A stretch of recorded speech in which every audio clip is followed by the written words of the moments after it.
What's up? What is up? What is up? We didn't forget to sync because I'm not recording because I don't even have my SD card in the board. Oh, okay. So we're not going to record the What's hangout up? tonight. Yeah, what do you guys think about that? That little intro. I just threw it together like 5 minutes ago. I know we were you're like, hey, can you send me some clips real quick? I'm like, dude, I am not good last minute. You cannot ask me to do something last minute. I'll break down. Last minute. I mentioned it last time we were on this little thing here, and then I talked to you about it all day. All day. Did you? Yeah. I asked you about it this morning. Did you? Man, I don't know what to say about that. I guess I totally forgot you said that.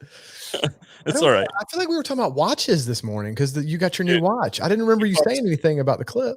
We talked about a few things. Is your clasp open on your watch? It looks like. Oh, shit, it is. Look at that. Good call. That's that good Canon glass giving you that nice crisp image. Yeah, I forgot to. Not because StreamYard fucks it all up. And was that with 2? Okay, 2 minutes. We were past 2 minutes. Hey, you have a 1 minute buffer now, dude. That's the best thing ever. I think that was the smartest thing you could do. The less amount of time I have to not cuss, the better. I was gonna tell you that earlier that was like. But the StreamYard, screws you up to 720, so it's not very good. Yeah, it's not right. great. It's not okay. We got some people going to Hangout today. I'm allowed to read comments today. We can read comments all night now. This is what this is about. We're just hanging out, drinking whiskey, and talking to you guys. I already see somebody. AB Cigars, Alec. What is up, my brother? I was just talking to him today. It is. I'm just gonna go on record and say I'm leaving the AC on this time. It is like 80 in here already.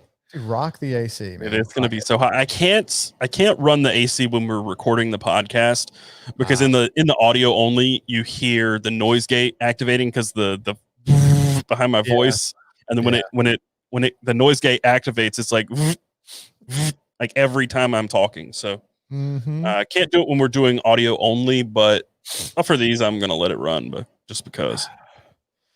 Yeah, it gets toasty. I mean, right when I left earlier today, I left the office at like 4:30, and it was 82 in here then. Currently, it's 81, I think. That is hotter than that was like today. I was telling you earlier before we started recording or before we went live. I went on a little whiskey hunt today. I've been busy as hell working for I haven't been out of the house in like 2 weeks because I've just had deadlines and just been busy. Plus with Corona, I try not to go out any more than I have to. But 82, it just updated. Yeah, 82. That's pretty good. But the AC in my truck is out right now, and I had to go out. I went whiskey shopping, went and hit a couple of my honey hole stores today, and I was like, man, this is what Taylor feels like when he's recording. It's so hot. It's so unpleasant. I can't imagine just sitting in that. At least I have 280 air. All day. Oh, sneeze happens. It's funny. I think I was telling you, or who was I talking to about this? It might have been you, because I think I was bitching about my AC being out when I started driving. Is when I was 16, I didn't even have AC in my car, and I didn't pay any attention to it. Like I had a 1984 CJ7. I know my Jeep didn't have AC, but I don't think they even put ACs in Jeeps back then. And I paid zero attention to it. I didn't care. It didn't bother me. But now I'm like, it's hot. Fuck it. I'm out. Yeah, it's this whole week has been great. Honestly, it's been mid 70s in the office, and then yesterday it was a little warmer, and then today, for whatever reason, it's still the same temperature outside, but today in here has been just miserable. Hot. Yeah. I saw one in here. I saw one in here. Jeremy, what is your favorite? It's a Scum Camper. Is that his name? Scum Camper? It was a while back. You might not be able to see it. It was I was scrolling back through just to see anything pertinent to starting it off. Yeah, is that Scum Camper? Am I reading that right? I like his little profile pic there. What is my favorite whiskey under 100?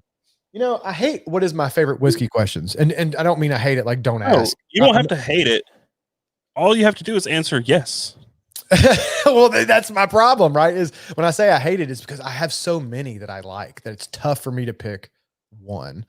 So I always feel bad when people ask me that question because it's always kind of like I feel like I'm not answering it the way they want me to answer it, but it's just hard for me to nail it down because I have so many. And maybe if I broke it down into categories like Scotch and bourbon, and then with just regular whiskey that's outside of those categories, maybe that'd be easier. I don't know. This is for all whiskey. Lagavulin 16. That's my favorite under 100. Really? Yeah, easy. Easy. See, that wouldn't be easily mine under 100. That would probably be in my top 10, but it wouldn't be in my favorite. But I'm a Scotch guy. Well, I mean, have developed. I still am. I would say there are still more bourbons I like than Scotches as a type, but there are way more Scotches that I really enjoy now. Has Taylor ever tried the Woodford Double Oaked? I finished my bottle last night at home and it made me sad. So yeah, it's really good. It's funny. I turned Taylor onto that bottle, and we were just talking about that earlier today. He was like, I finished it and I'm kind of sad. I think I need to go get another. I've never heard of anybody not liking that whiskey. Well, this is what I'm opening with tonight. Again, it's probably not a good opener because it is kind of higher proof, but here's the thing. That's another bottle that I don't know that I've ever heard of anybody saying they didn't like. Right. That's kind of like a double oak. That's like a universally loved bottle. I'm starting with a bit of a strong pour, not a huge pour, but for still having to drive home after this. I haven't tried the Distiller's Edition. What? Lagavulin? I have not. I'm starting off with this right here. This is one of the ones I got today. I'm pretty excited about it. Blood Oath. Hang on. Let me blow it up a little bit. Number 6. Is it Packed? I think is what they call them. Or Number Packed, 6. They call them Packed. Yeah. Blood Oath Packed 6. Really, really good. Not too high proof. I've heard good things about this particular one though. I was talking to Dan from the Bourbon Junkies about it, and he was like, yeah, dude, grab that one. It's a tasty one. 98.6 proof. So not crazy high. And I think this is finished, if I'm not mistaken. It's a Lux Row product. I think this is this the one that's finished in cognac barrels. So I think this starts off, it's a blend of, I think 2 or 3 whiskeys. And then one of the barrels is finished in cognac. I can't remember the whole story behind it, but I have just discovered something. It took 5-6 streams for me to learn this. What's that? But I have my mic on the wrong side. I'm left-handed, and my mic is blocking my drinking hand. Oh, you can't have that. You can't have that. See, having to drink right-handed, it feels weird. Nope. That's why I always drink. I generally drink right-handed. You don't drink? You always drink left-handed? I'm left-handed. Oh, see, I knew I wear my watch on my left hand, but I'm still left-handed. Like I'm not ambidextrous, but I do different things with different hands, right? So when I played baseball, I threw right-handed. I write left-handed. I eat left-handed. We talked about this because you made the masturbation joke.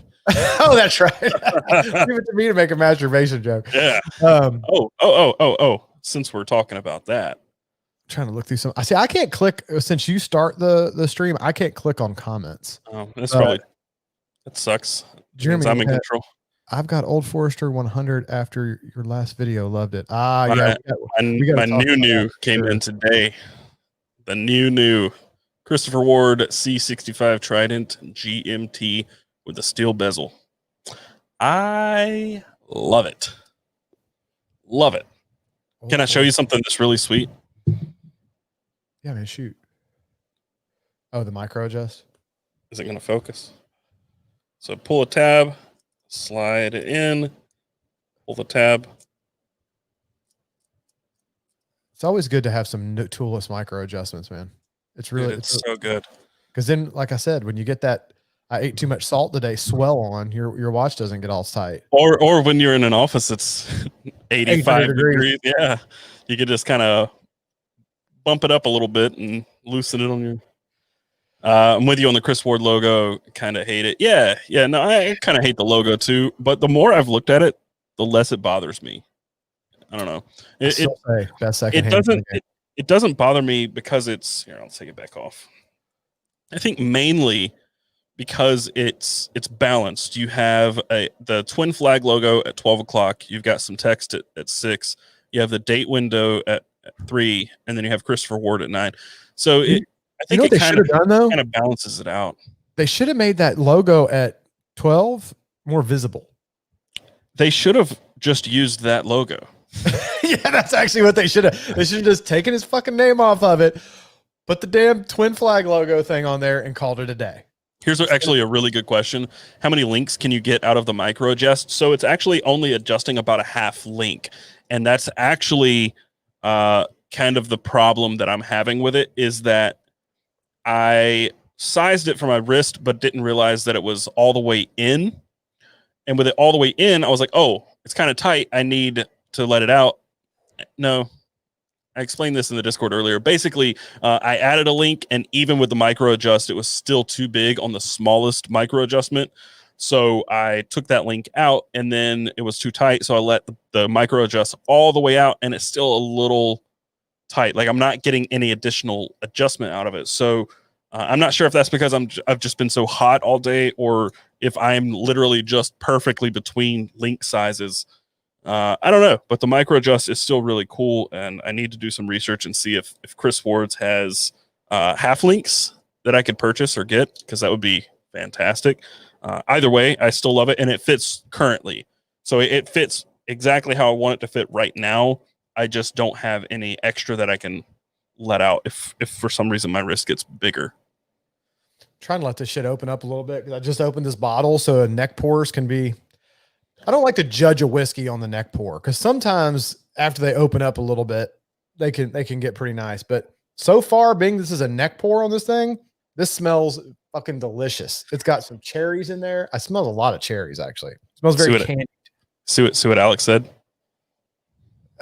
Yeah, dude, I'm not even getting into that. I'm glad Allison doesn't get on here and comment on these. So I just ripped the Band-Aid off before I left the house and came back to the office and told Alex I got a second watch this week. Mm-hmm. Yeah, because I knew it was going to come up. And she's going to watch. I had to come clean. So I'll show you what I bought. It's going to turn into a thing like Demolition Ranch, where it's like, don't tell Mayor. Instead, it's going to be, don't tell Alex, because you bought another fucking watch. Been a thing for a while. Let's be honest.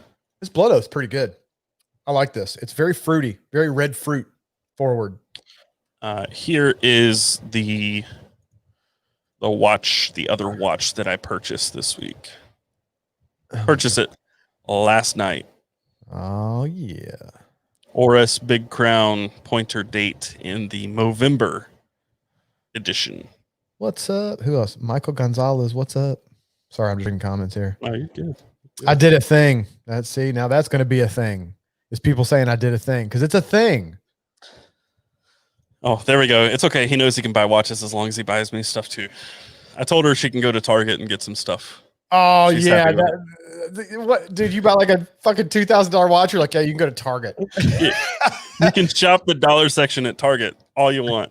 I think my wife, the last thing she said she wanted, was a Louis. I think she said, you can buy another watch. I get to buy another Louis Vuitton purse. And I'm like, oh Lord. I mean, I can't complain. That's actually kind of a tick for tack, right? Because if you're in that like Tudor level of watch, you're actually really at like a Louis Vuitton purse as being an even Steven. But to be that's fair, a lot of cheese to be shelling out.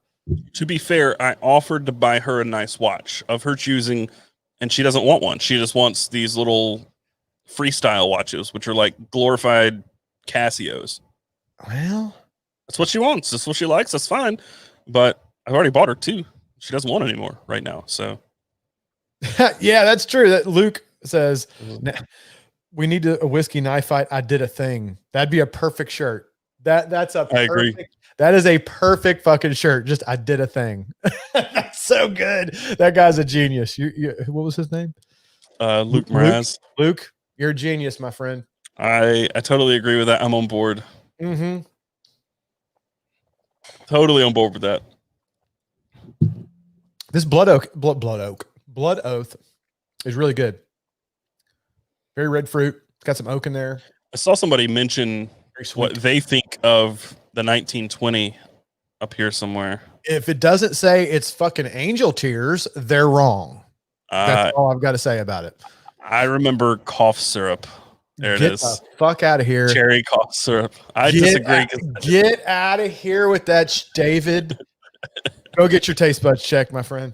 No, I mean, taste is subjective. Everybody, there's whiskeys that I can't stand that other people like, and I get it. But chocolate covered bananas and cherries. Thank you. That is what I would say 90% of people say about 1920. I rarely hear anybody say they dislike 1920. But So, wait, this is what taste is subjective. Some people don't like Isla whiskeys. I was gonna Isla mention vodka. this. Oh, that is a bad photo. Hang on, see if I can find a bigger photo. No other sizes of this photo. What? It's a photo of the two Oris big crowns that I was.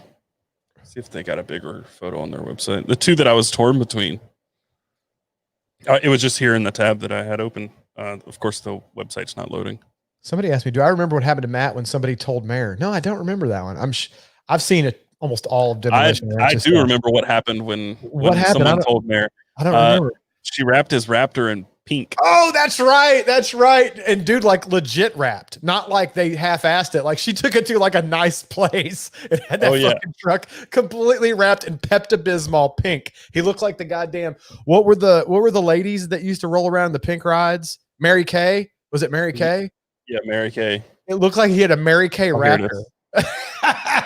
That was he even appreciated that. He was a little pissed, but he even appreciated the awesomeness of that prank. Yeah, these are the two that I was torn between. Usually when I buy a watch, Alex is like, it's a watch, whatever.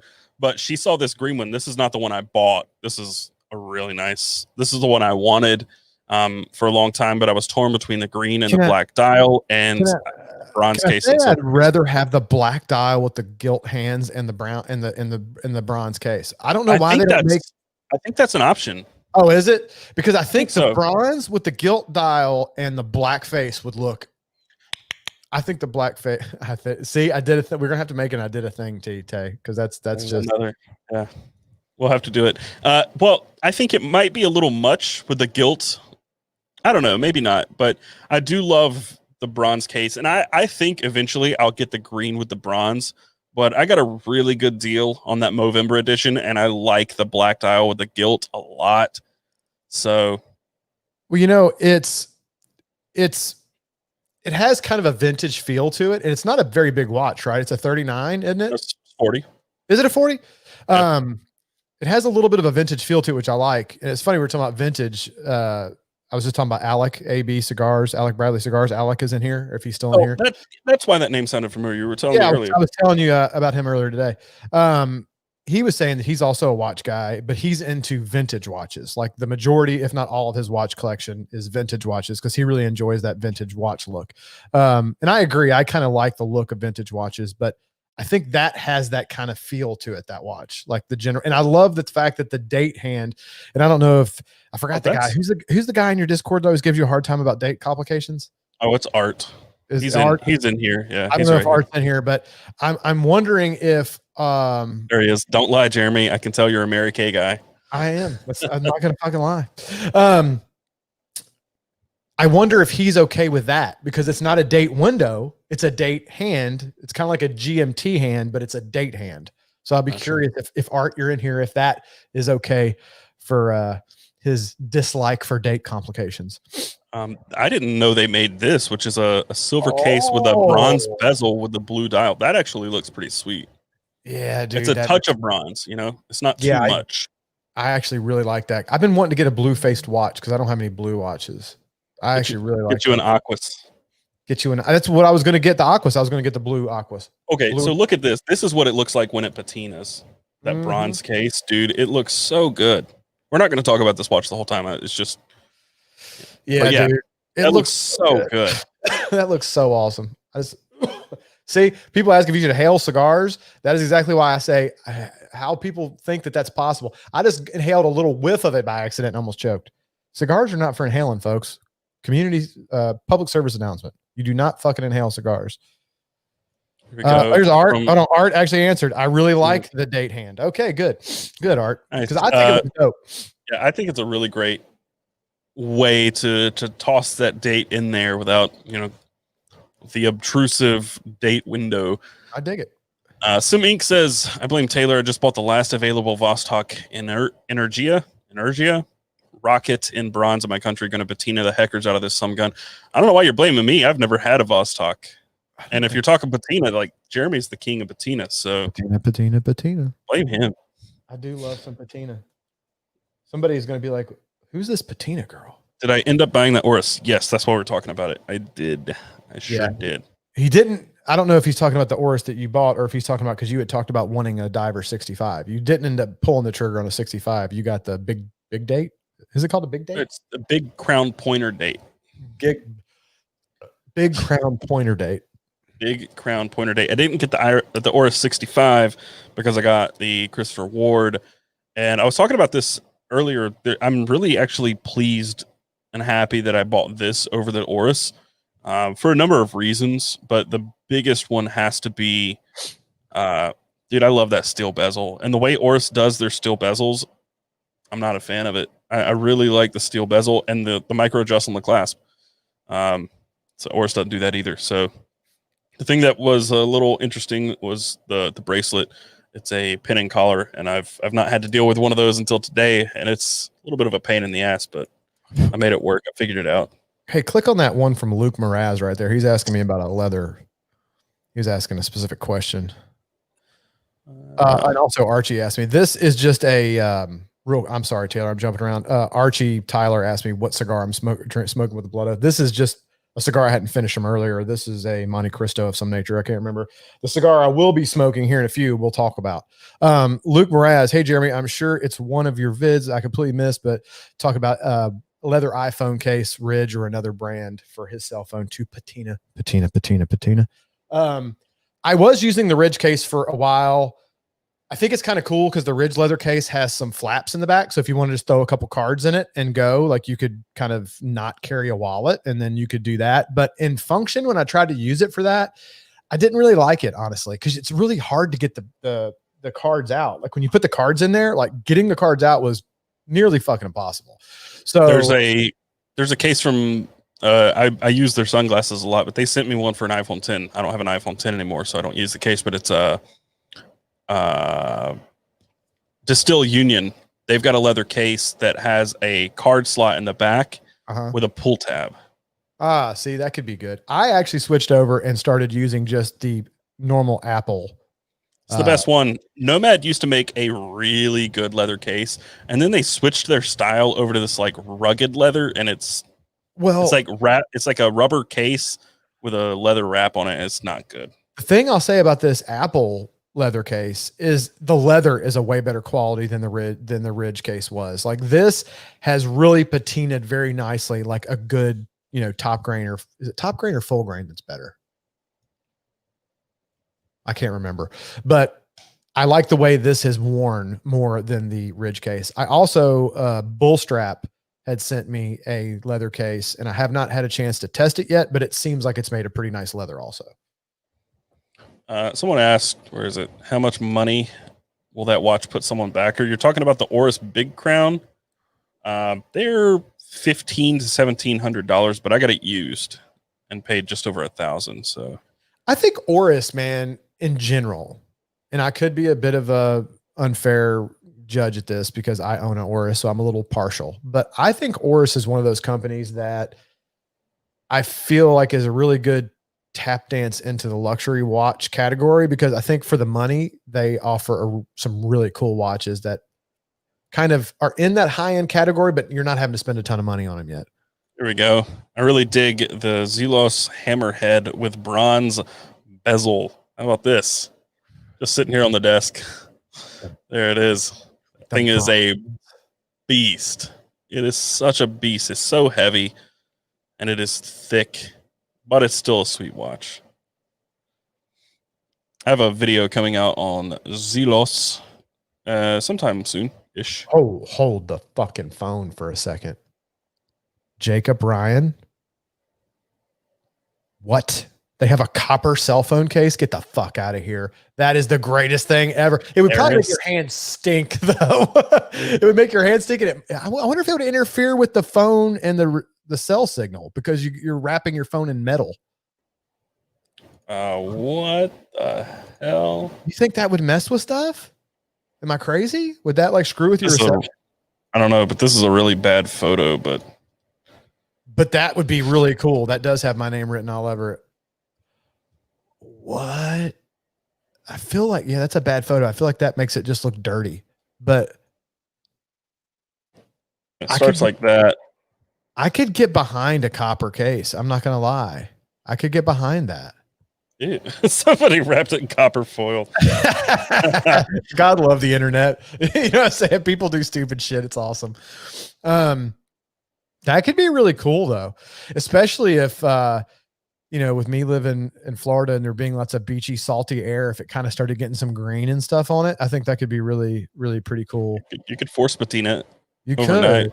Just get some green on there. Dude, speaking of patina, I was going to show this the last episode, and then we were it wasn't just like a random bullshit hangout episode, so I didn't want to get too off task, but I did want to show people just the difference of how natural leather and why I think from here on out, I think I'm getting every leather product that I can buy in natural. I think I'm getting it in natural because I've bought colors, bourbon, whiskey, different shades. They have 100 different names for different kinds of brown, but so this is like a natural leather wallet, right? This is a Dasafinimir Hube, right? I think I've shown this. I did a video on it. This is a brand new one he just sent me, right? So that's the color. Show him why it's new. Oh, this is what he did this special for me because I'm a Pulp Fiction fan. Hold on, wait for it. Bad motherfucker. Which wallet's yours? It's the one that says bad motherfucker on it. That's such a great. I was like, Michael, is there any way you can make me one that says bad motherfucker? He's like, yeah, I can do that. I'm like, see, that's the thing. Some companies won't do it. Like, Trayvax won't. No, and I love Trayvax, and I asked them to do that, and they were like, yeah, we can't put cuss words on there. I'm like, damn it, man. Michael was like, yeah, dude, I can do that. I'm like, fucking dude, that's why I love you. But anyway, the point behind this is a brand new natural leather. This is one that I've been carrying for about a month, maybe two, somewhere between a month. I mean, dude, that is a dramatically different color. This is a really great, awesome kind of cognac color.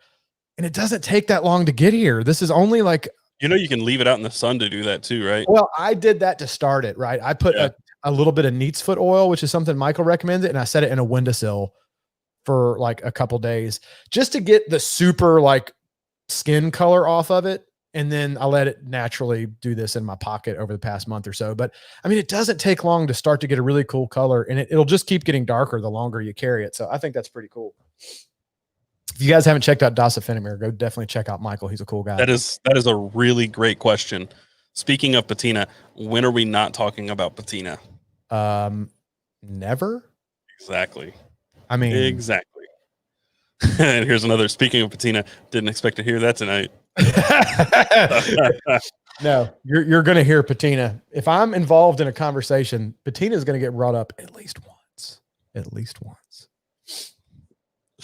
That's funny. Elgato says, anytime I watch your show, I spend money, and the wife is like, are you watching again? So I have to hide in my man cave and watch and purchase. Hey man, I know I have friends and people I watch that do the same thing to me. So don't feel like you're in a world of your own. That is a common thing. Hey, Terry Dolan's in here. Let's see. He said I had a iPhone XR caseless. We're in different places in the chat. Oh, sorry. He's a good guy. He works with the Whiskey Tribe guys. Oh, nice. What GMT did you have your eyes on? Because I wasn't exactly looking for a GMT. I was just looking for something a little different because all of my watches look kind of the same. Yeah, this one kind of looks the same. The Big Crown pointer date does not look the same though. So it is a black dial in gilt. Who was it? I was business. Somebody said I was going to name my kid Patina. Brad Smith. I missed that opportunity. I had my last kid 8 years ago. I'm done with kids, bro. No more kids for this guy. I'm getting too old for that stuff. I got 3 beautiful kids, and I'm happy where I'm at. But my last one was my daughter, and I did miss an opportunity to naming her Patina. Simink corrected me, or himself, or whatever. Said sorry to make it sound like Taylor got me to buy Voss Talk. You got me into watches. We can blame Jeremy for the bronze patina kick I'm on. Dude, it's just, I mean, I won't go into a spiel about patina because I know I talk about it a lot. Can I just say that if you were playing the drinking game, you are already plastered I And always, we're 30 minutes in.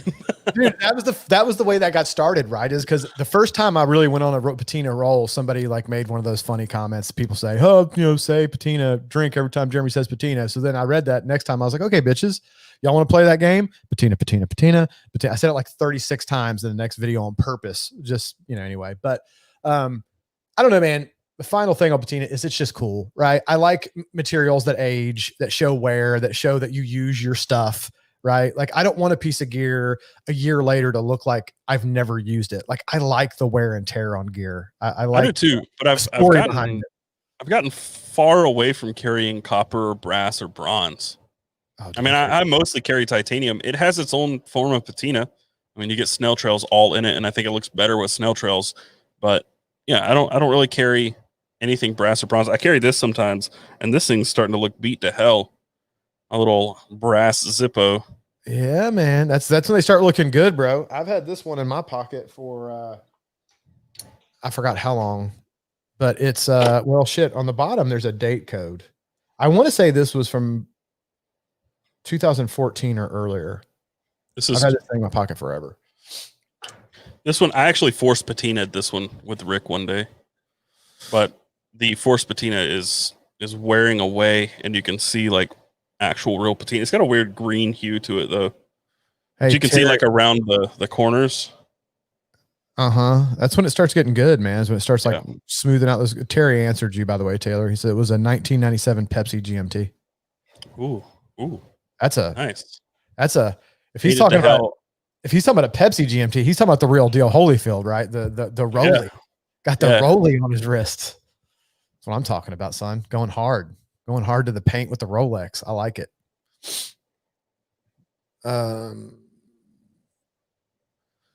Jeremy, thoughts? David Morlem. I'm really bad with names. By the way, during these chat things, hangout sessions, if you guys watch my channel and you know what I do to cigar names, I'm going to do the same to you guys' names. So let me just apologize in advance that I am partially illiterate.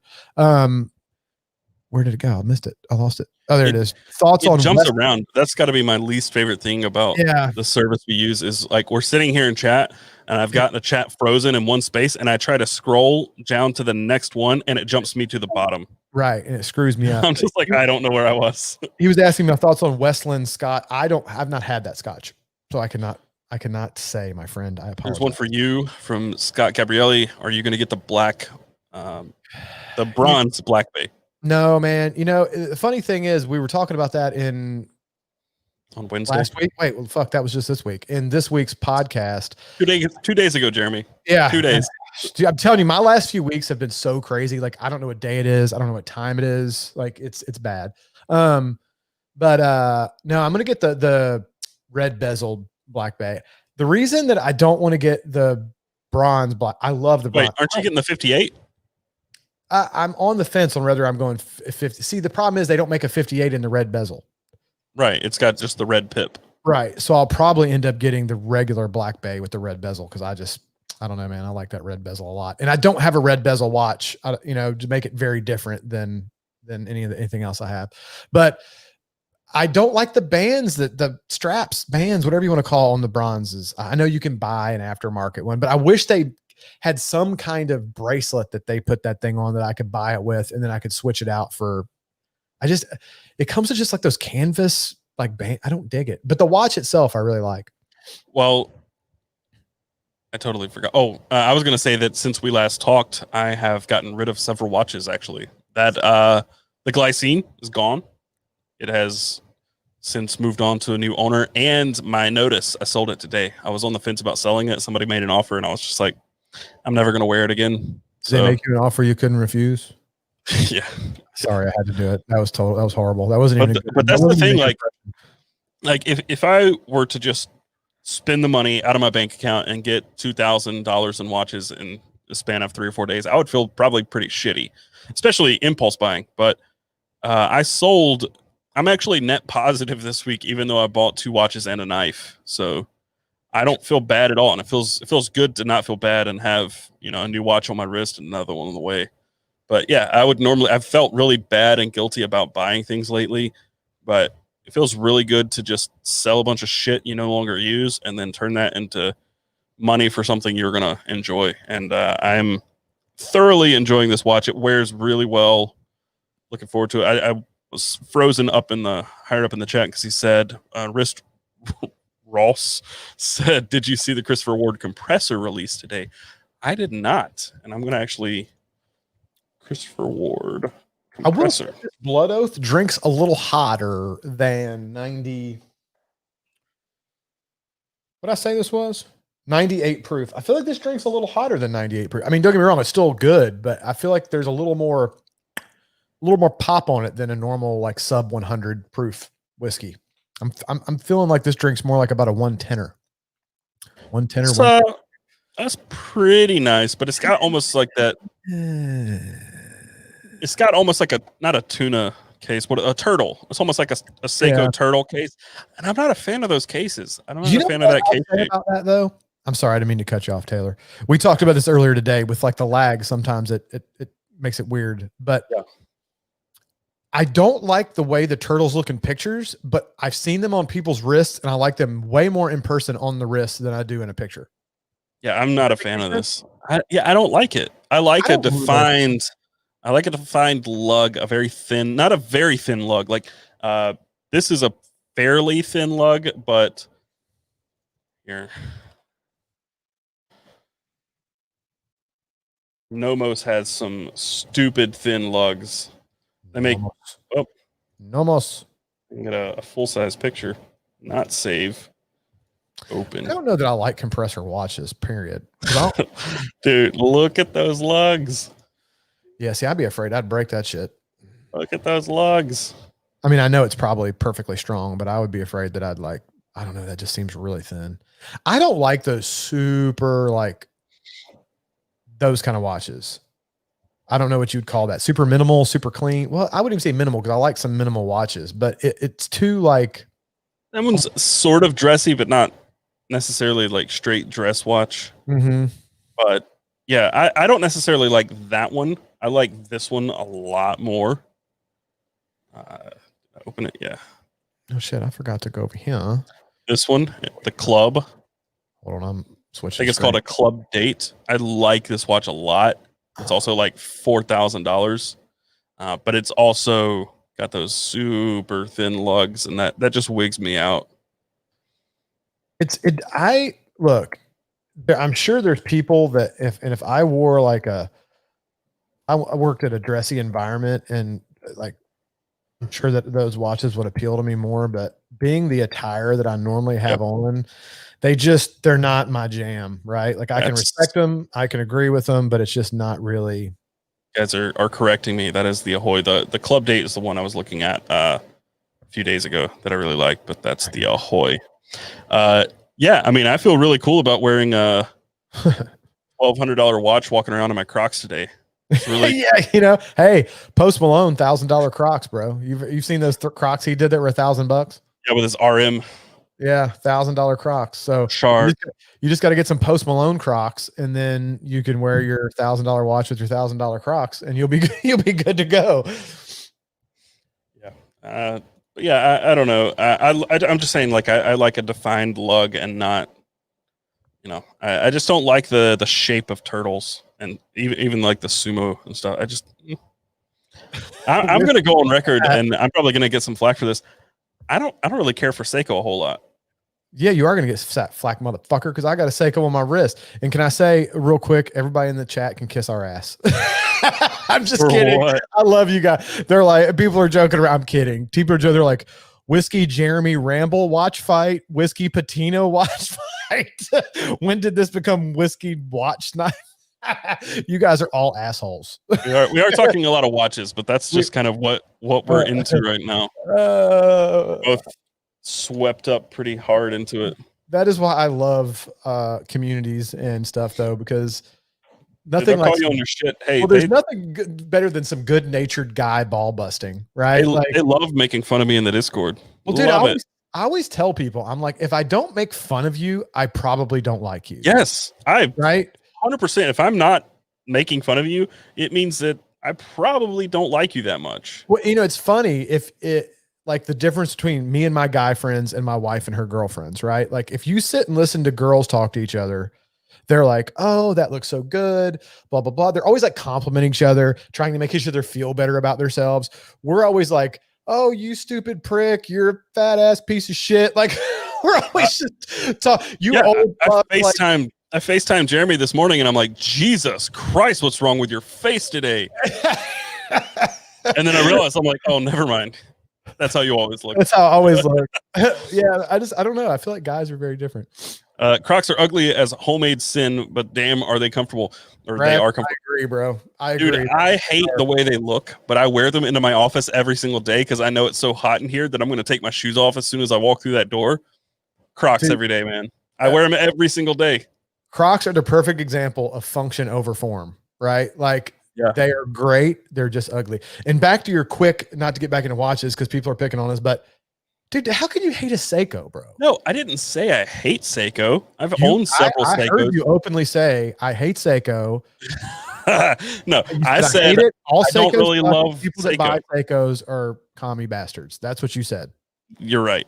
That's what I heard. That was what I heard. Maybe these earphones messed up. That's what I heard when you said it. Maybe you need to get a hearing test done. No, I'm fine with Seiko. I probably will buy a Sarb at some point for a dress watch or a Presage or something. Right. Just because I think they are good value in some models, but they're not my favorite. I think you can get more bang for your buck with micro brands. And you know my problem with micro brands?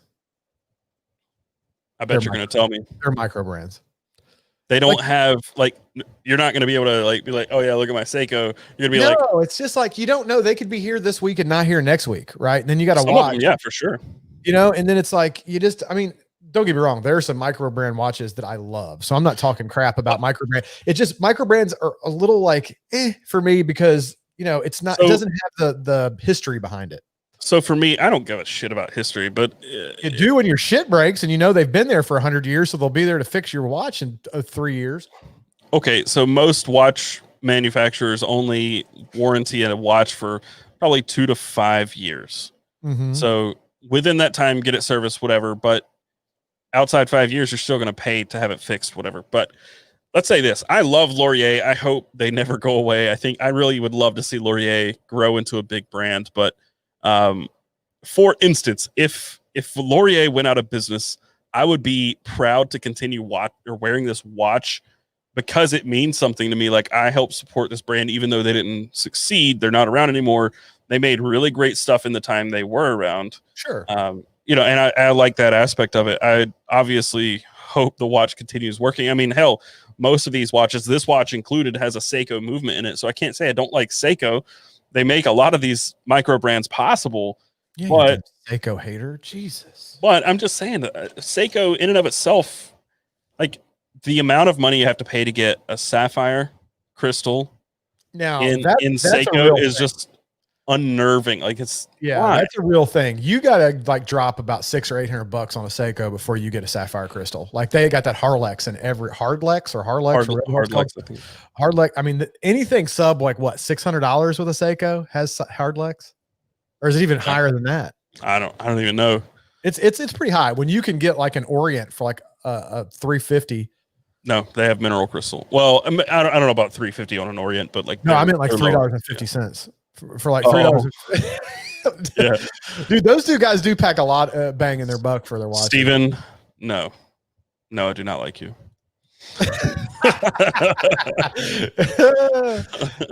Dude, my laptop. That is a good point. Seiko can be customized easy. Before I pulled the trigger on this Christopher Ward, I was thinking about getting a Seiko and modding it because there is actually a really cool Seiko. I don't remember which model. Did you see that Seiko that guy modded for Peter and he did the video on it? First off, that video was freaking pimp that guy did. Secondly, that was a dope watch. Look at this steel bezel mod on an SKX 013. Set. Look at that. So that's dope. See, that's dope. Bro. That's sick. But you can't buy something that's sick straight from Seiko. You got to do it yourself. Your boy is immediately your boy is immediately cringing because it had a day and a date complication. Oh So yeah. he's rolling in his fucking grave. Well, he's not Oh, great. you know who's worse than Art about the date complications? Who? It's the guy who corrected me on which Nomos model that is. It's Scott Tarlow. He hates date complications too. This guy, He hates date complications. Why does everybody hate? I don't mind a date he hates complication as long as it's done well. he hates everything. Well, that's the thing. That's the thing. Some days I feel that way. Somebody had asked a question, Taylor, I thought was an interesting question. That asked like what is a micro brand or what classifies as a micro brand. I thought that might be an interesting thing to go over if people didn't know. It's not a fine line, like it's not really heavily defined, and there are some brands that have gone from being a micro brand to more established, like Christopher Ward. They were a micro brand. They started in 2004, I think, and now they've grown into a very big brand that has several models and stuff. I think Teddy Baldassar made a video about kind of what it is to transition or what that means. It wasn't about it, but he touched on it in a video, and I think it had something to do, at least in his definition, with the size and the amount of production they're doing and having a model that stays in stock, that they produce regularly, not do short runs of. Right. And you can think of it kind of like a microbrewery versus someone established. Like Wicked Weed just made that transition because they got purchased by Anheuser-Busch, but basically you don't distribute a lot. It's, straight from the manufacturer. They do limited runs of stuff all the time, but they don't really have a steady model that stays in production all the time. It's, I don't know. They also are usually a smaller company. Oh, always a smaller company. Usually haven't been around for motherfucker. I just spilled water. They're usually a smaller company. They usually don't have a really high. They don't usually pump out a ton of watches, like total watches, not like different models, but like they don't have the production amounts that like bigger watch companies do, right? They might only pump out 1,000 watches a year, Terry says he's not a fan. Terry Dolan said he is not a fan of the modded watches and he can't put his finger on why. I don't. Some modded watches look really good. Some look like a hot turd. Some look really good. I've seen some Seikos where people put like a double dome sapphire crystal and stuff in them, and they look pimp as hell. Some I don't like. Darkshot says my whole collection is our micro brands, apart from my Sin, and honestly, it's rad to have something that could be feasibly limited one-time release. Yeah, so this is a good example of that. Again, I always come back to this watch. This is one of my favorites, the Neptune. Now they're on version 3 of the Neptune, but I don't necessarily like the changes they made going from Series 2 to Series 3. So this, to me, is more desirable, and they're not making it ever again. This is the way, like this watch is done. This is it. Keep talking, Taylor. I forgot my next whiskey on the list is way over there, and I can't reach it, so hold on. Okay, but that I think is very cool. So the changes they made was they refined the dome so it's not nearly as dramatic. I think they opened or maybe closed the opening for the dial. It's just a slightly smaller dial, same case size.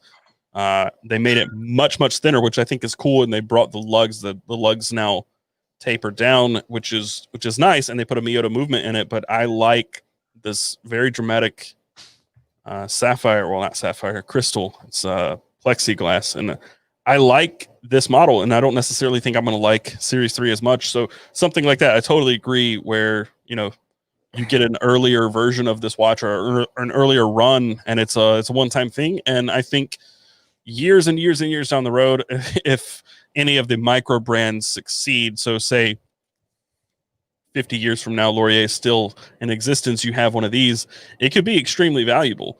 Whereas any old Seiko may not be, right? Like, I'm not saying buy micro brands for an investment. I'm just saying, like, it's one of those situations where something like that could, come to be. You never know if one of these micro brands is going to succeed. David Stewart says Jeremy keeps hinting on brass cigar ashtray drink holder in his videos. Yes, and I'm going to keep hinting about that because that's something. It's right over here. You can't see it. It's right there. I'm using it right now. Wow, nice. I haven't even seen it. Oh, dude, here, let me hold one up. Hold on. I don't know if I can do this. I got my drink and stuff on it. Super cool. Oh God, dude, it's so heavy, bro. Wow. Oh, I have seen that. I didn't know what it was. I saw that in one of the pictures you took. This thing is so heavy. Like it's hard to pick up with one hand. It's a solid block of brass. Talk about patina. Solid block of brass. So you're gonna send me one of those? Oh yeah. Oh, for sure. That is something that is coming out soon. I won't say much more about it. Wow, thanks, Brandon Hartman. Christopher Ward, about what I'd expect from a White Claw guy. I'm not a claw guy. I like what is that other one? Truly's better. I agree with you, by the way, Brandon. A truly IPA drinking millennial is exactly what he's in the right. I'm just kidding. I actually really like those Christopher Ward watches. They're pretty good. I did delete a comment from the YouTube channel because this guy was just being an idiot, but he commented and said, why would you spend money on, I guess it was a Christopher Ward, right? Yeah. Why would you do that? You should get a Steinhardt instead. And I almost didn't know how to reply, because they're very, very different. He was saying that Christopher Ward is plastic garbage, which, I mean, they're really known for their quality, like, and their finishing quality. This thing is made really, really well. And Steinhardt, like, this is an original design. It's an homage piece in some ways. Like, it harkens back to the original Explorer from Rolex, but Steinhardt is an homage brand. Like, they literally only make their homages in that they are like direct copies, whereas this is mostly an original design, and the design cue from this is the GMT hand that looks like the Explorer. So yeah, I didn't really know how to respond. What is he doing now? There's no telling. Oh, is that copper? I'm not keeping up with the comments because I'm trying to highlight some. I had to get up again because somebody said, need a copper version. You mean like this? Oh shit! You weren't expecting that, were you?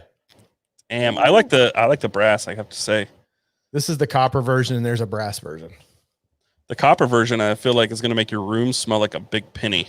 It definitely smells like copper. You can smell it when you handle it. Thoughts on Ferrer? I bought a Ferrer watch. I thought it was okay, but it didn't do anything for me, so I sold it. A solid Braca Blast. That's probably what I said because I can't talk. Solid Braca Blast. Chris Clark making fun of my speech impediment. Solid Braca Blast. That's also another good point from Darkshot. Microbrand designers are also willing to do somewhat crowdsourced designs and try things larger manufacturers don't want to do or aren't willing to do, especially at a lower price for the same models.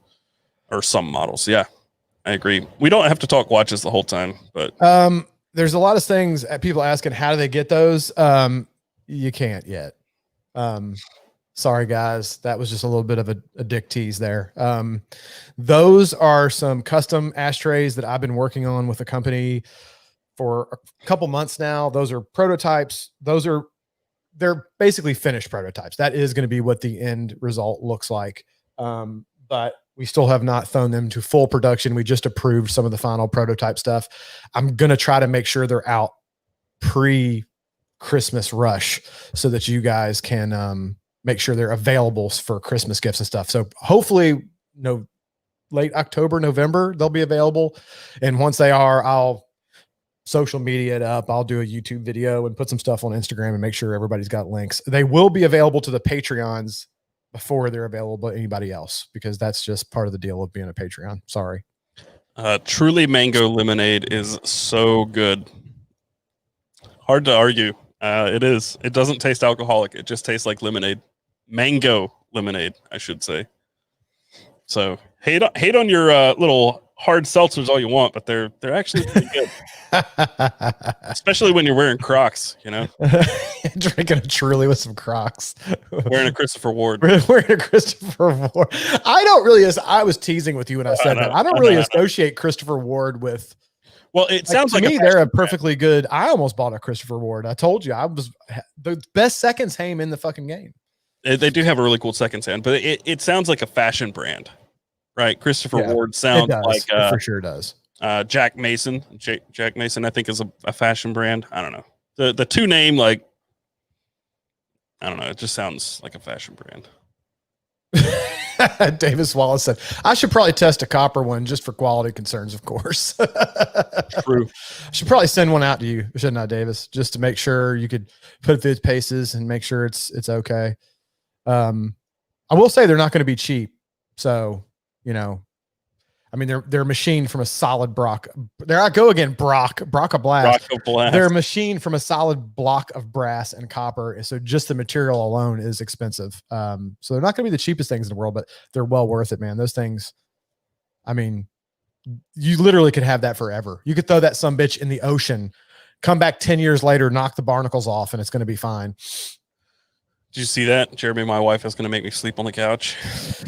Dude, I feel your pain, bro. Trust me. Yeah, it happens all the time for me. It happens. I feel your pain. I do apologize.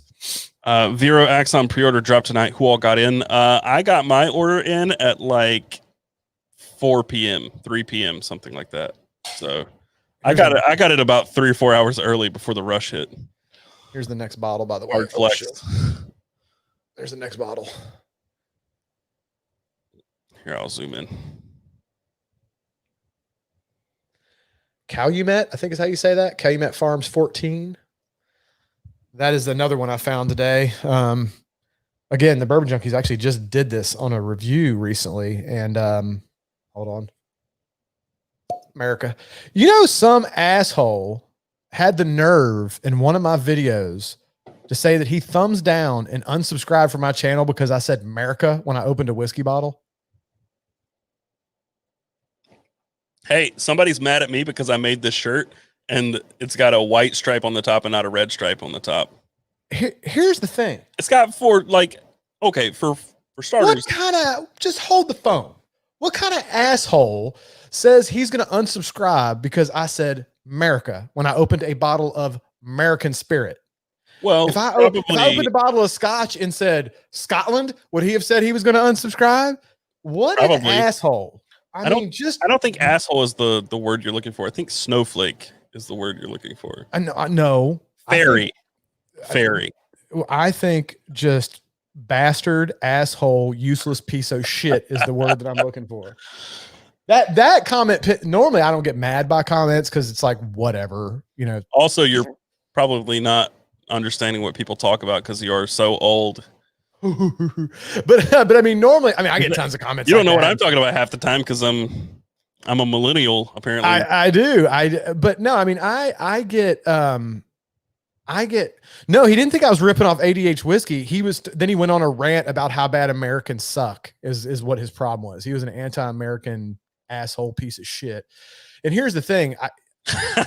Probably someone who's mad they lost World War II. Right. I mean, it's like, can't we all just get along, man? Why you got to like hate on people because they're from America? I don't hate on people because they're from other countries. I mean, that's just a shitty way to be.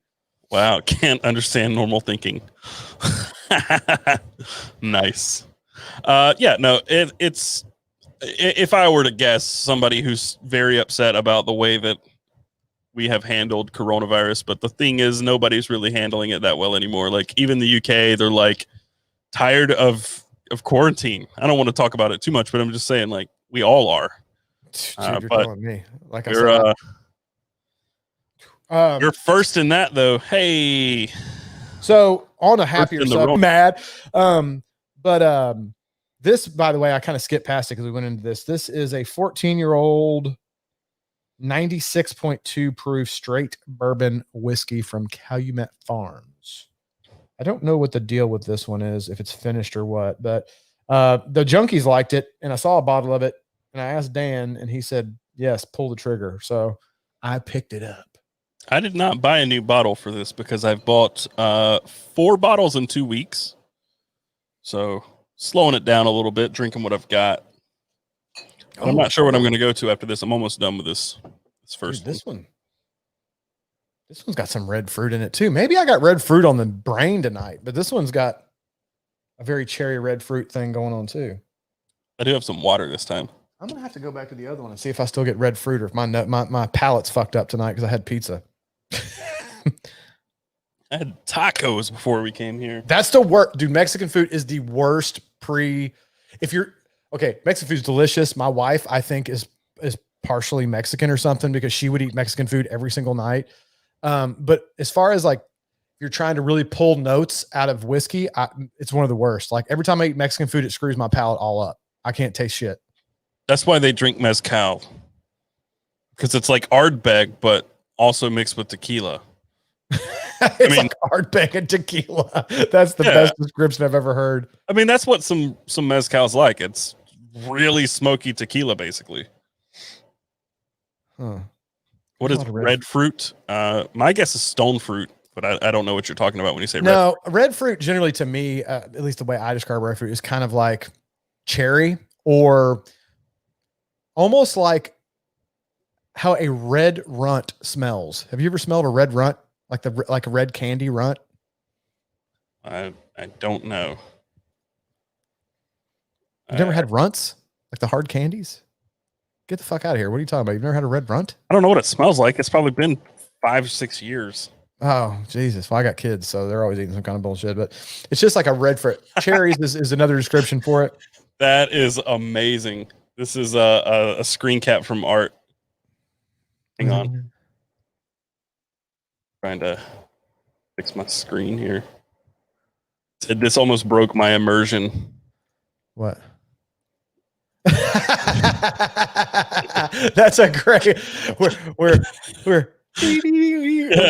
We're definitely not in the same. We're not even in the same state. No, that's fantastic. Oh man. And he says, Rad says runts aren't really fruit. No, I know they're not. But when I say red fruit, that's the kind of fake cherry.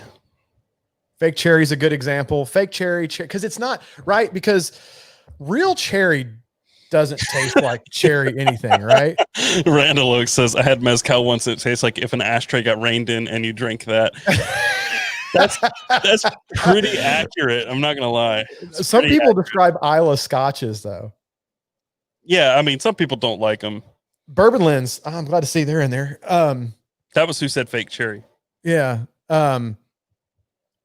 It's to me, it's like cherry, but not cherry. Like when I say I taste red fruit, it's like cherry, but not like if you went to a store and bought a fresh cherry and ate it, because that doesn't taste like. It's a very different flavor, right? Have you ever had fresh cherries? Cherry cough drop or something. Yeah, but without like the medicinal flavor, right? Like a cherry cough drop, fake cherry flavoring, maybe even a little maraschino cherry. A lot of them have kind of a maraschino cherry flavor. Can you twist your mustache when you talk about like intense flavors like this? I can start doing that if you prefer. Because what I taste right now is still just whiskey. Shit out all over the fucking place, if you can believe that. I do get a lot of red fruit in this though. And some cinnamon. Imagine that. Some cinnamon baking spice and bourbon. Weird. The thing about whiskey for me is I've never like taken a sip and been like, what do I taste? Because I just taste whiskey. I don't drink nearly as much whiskey as you. I have in the past 2 weeks, basically. Well, you know, and Bourbon Lens can probably comment on this, but it's something a lot of people in the whiskey community, whiskey tube, whatever you want to call it, talk about a lot, right? Like, the more whiskey you drink, the more you can pull those flavors out, because we talked about this in the because coffee, right? Because you have to have a comparison, right? So like if I just taste a whiskey, a lot of times it's hard, but then when you taste it next to another whiskey, you're like, oh, now I can tell this one's way more cherry, red fruit, cinnamon. This one's way more chocolate, blah, blah, blah, blah, blah. Right. So it's just having that point of comparison. If you'd give up your Trulies, you'd have more time for good whiskey.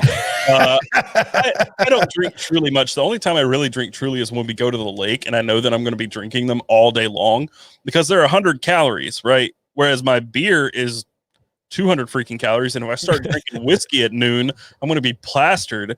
So that's why I drink Truly sometimes. But the beer that I drink is 250 calories, and they're 9%. You drink 3 of them and you're full and kind of buzzed and you don't feel great. So I don't drink them if I'm going to be drinking all day.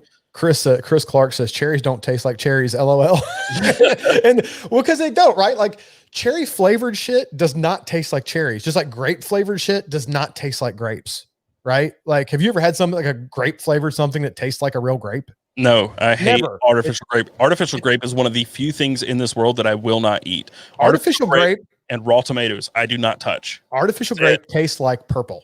it. That's what artificial grape tastes like. I love artificial grape stuff. Don't get me wrong, but it tastes like purple. It tastes like purple. That's what it tastes like. Lens has a really good tip that I'm going to have to try now. Always have a standard whiskey to compare to. Have your go-to that you're familiar with side by side with new stuff. Agreed. See, I knew he'd have like a little good comment to throw in there. That's another good point. And I'm going to touch on coffee here, but Art says, I also think if you read tasting notes, then buy some of the things that are on the tasting notes and eat them while you're drinking your whiskey, your brain starts to recognize the flavor in the whiskey. Very true. But with coffee, like it's this thing, like with, I'd say 95% of coffees just taste like coffee. They taste different. I can taste two coffees side by side, even days apart, and know that they taste different because I've drank so much coffee. I know that they're different, and I don't really necessarily taste different flavors. Sometimes I can get them. Sometimes they're very strong. Like I can take a sip of a coffee and I'm like, wow, that tastes like tobacco, or a strawberry bomb and a blueberry bomb. I've had some coffees that literally you take a sip and it tastes like blueberries. Yep. And I'm just like, that was that one coffee you have locally, you said has a lot of blueberry in it. Isn't it? The one well, he's not had it in a while, so he does rotational stuff, just finds something he likes. But it just, man, it was like a blueberry explosion in your mouth. And the other thing is, like, if you read did you just say explosion in your mouth? Yes, a blueberry explosion. Okay, can somebody clip that part, take out the blueberries and just put explosion in his mouth? The other thing is, like, if you read the flavor notes on the bag, I think you try to taste what you're reading, which doesn't always make it accurate too. So I like to do a little bit of both. When I was first starting doing a lot of this, I did both. Lately, I don't read notes on anything till after I've done my own notes. And then I do my own notes, and then I go back and then I read other notes, and then I compare my notes to those other notes and see if there's any changes that I notice. Let me say, this shit is freaking really good. Cal, I don't know if you guys have this stuff. It should be about $100. I sure as shit don't. This stuff is damn good, man. This stuff is super. It's 96 proof, so it's not crazy strong. It's actually, but it's got a good, exceptional mouthfeel. But it's got a good mouthfeel to it. It drinks not too hot, but it has the flavor depth of like a barrel proof, but without the burn of a barrel proof. This is such a true comment. What? Jeremy is such a child. Dude, I am such a fucking child. I am, ooh boy, am I ever. But this stuff, Calumet Farms 14. If you guys see that stuff, I think I paid $100 for the bottle. I'd say up to 120, 130. Pull the trigger all day. This stuff is delicious. Now that I've tasted this, I have to go back and taste the other one. I don't think I actually tasted red fruit in that compared to this. This shit is for real sweet red fruit. So you're going to send me a bottle of that too, right? Just because you like me? I don't know if I can find another bottle. Did you get that today? Can you hear that? Oh, yeah, we can hear it. I like to swish my whiskey, which some people think is obnoxious, but I don't know. I like to get it good and coated. Man, this shit is good for sure. This might be one of my favorite ones I've had lately. Somebody asked what proof it was. I don't know if you answered that. 96.2. So not crazy strong. It's got a mash bill of 74% corn, 18% rye, 8% malted barley. Batch size is 19 barrels. Non-chilled, filtered, and for added depth and character and color. And it's a 14-year bourbon, which 14-year bourbon is a pretty good age. Me personally, I don't really care for most bourbons over 15 years. Now, that's a generalization. Some over 15 years are good, but I found that in general, a lot of bourbons over 15 years get a little over oaked. They get a little oak bitter for me. Alex said, I've never tried a whiskey / bourbon / any liquor that I like. You ain't had the right shit. She likes some tequila, but only like in a margarita. And I did try the theory. We talked about her liking Lagavulin, the smell of Lagavulin when she was pregnant last time. So I let her nose the bottle and she said, get that away from me. So Alex, if you guys, whenever this Corona shit calms down and we get to traveling again and you guys make it down here, I'll run you through the gamut. I've got some whiskeys that if you don't like them, then you just don't like whiskey. But until you've tried a couple of these, K. John calls me the moocher, Martin the moocher. I am mooching because this is my whiskey collection right now. I got 6 bottles here. Look behind Jeremy. Well, and you He's can't hoarding. see them all either because it goes up that way. And then in this closet, I've got my overstock because I don't have enough shelving. No, I'm mooching. I'll mooch. He's a little bit mooching out of necessity, right? Yeah, I don't have my ABC sucks. His bourbon, his selection in his area is ass. He's shown me what he has locally, and oh my god, dude, it's bad. There's not much. I mean, the Scotch selection has grown significantly since I started going to the ABC store. When I first went, they had maybe 7 or 8 bottles of Scotch, and now they've got a whole wall of Scotch, which is good, but it's all either trash or $100 bottles. That's it. There's like very little middle ground. The only $50-$60 bottles I saw were Lafroig and Ardbeg, and they only had Lafroig 10 and Ardbeg 10. So I mean, there's not much to choose from. Sorry, doing the rents on the cup. Going to the next one. That Calumet Farms, dude, I highly recommend that. Next. Rifling through these things tonight, ladies and gents. Yeah, you are. You're pounding them. I have to go slow. Rare breed Rye. Right. I love normal rare breed, and this is a rye version that they came out with not too long ago. And I really like the normal rare breed, and in general, I like rye, so I figured, hey, why not give the old rare breed rye a try? I have to take it a little slower because last time I had 4, and then I had to wait here for like 2 hours before I drove home. That is the benefit of podcasting in your house. Yeah, I waited. I ate some food, waited around, watched YouTube, and then went home while sweating because it was hot as balls after the podcast. See, Scott Duncan just had a good suggestion for you, Taylor. Ease up on the watches and go whiskey heavy for 30 days. I told Jeremy I was going to do that, and he doesn't believe me. I told him, I said, I got my watches. I can sell some more stuff and then just go buy a bunch of whiskey. But he doesn't believe I'll do it. He doesn't think that I'm capable of not buying a watch, which I am. Sell some watches and up that whiskey game. Guys. In his defense, I don't know that it would do him much good, because even if you had an endless whiskey budget, you just got some shitty selection in your area. You'd have to do some hunting, traveling to find some bottles. Well, I can drive to South Carolina, and right across the state line, they've got a really great ABC store, and I should go there. But the problem is, I'm not going to know what to buy. But if I drive the 40 minutes to South Carolina, which is basically South Charlotte, I'm probably going to have to go and spend several $100s.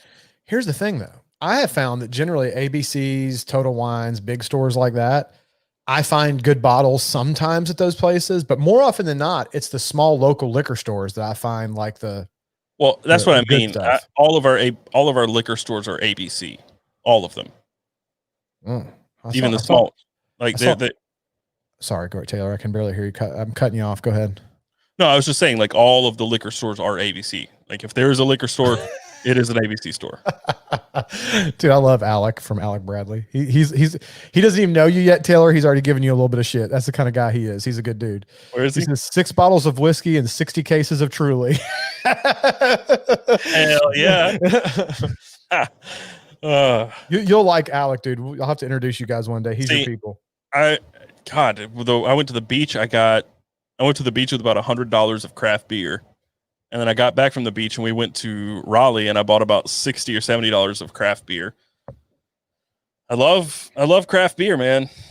I think, and it's hard for me to say this, I love craft beer probably more than I'm ever going to love whiskey, but it's so hard to drink a lot because your boy's getting like puffy. I got a beer gut now, man. I had dad bod syndrome before, but I've got a beer gut just from the last month. I gotta ease up. Taylor, don't ever say that in front of me again, please. That you like craft beer more than you'll ever like whiskey. That is fucking blasphemy right there. Okay, I may like whiskey more later. I don't know, but right now I really like craft beer. I'm not saying craft beer is bad. I'm not saying that at all. But whiskey is. I don't think you've my had. friend. I don't think you've had good craft beer. I'm starting to look shiny. I am. I have. I hot. have had good craft beer. We have some local distilleries and stuff that people are very fond of and rank very high. The thing is, a lot of the flavors in a lot of these craft beer, I could give two shits about.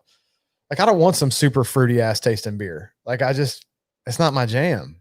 I don't want it. Hey, Dustin's in here. Can you not order specifics from your liquor store? My local store buys anything I ask. Wait a week and pick it up. Oh, nice. I've never talked to them because they're always like, next. Like, they're so fucking like angry. They hate their lives at the local liquor store. So they hate their lives. they're not by the way, nice. sorry, I keep hey, the damn camera still normally times out. This is the cigar. Somebody had asked me about a cigar earlier. It was just a generic, but this is the one I'm about to crank up.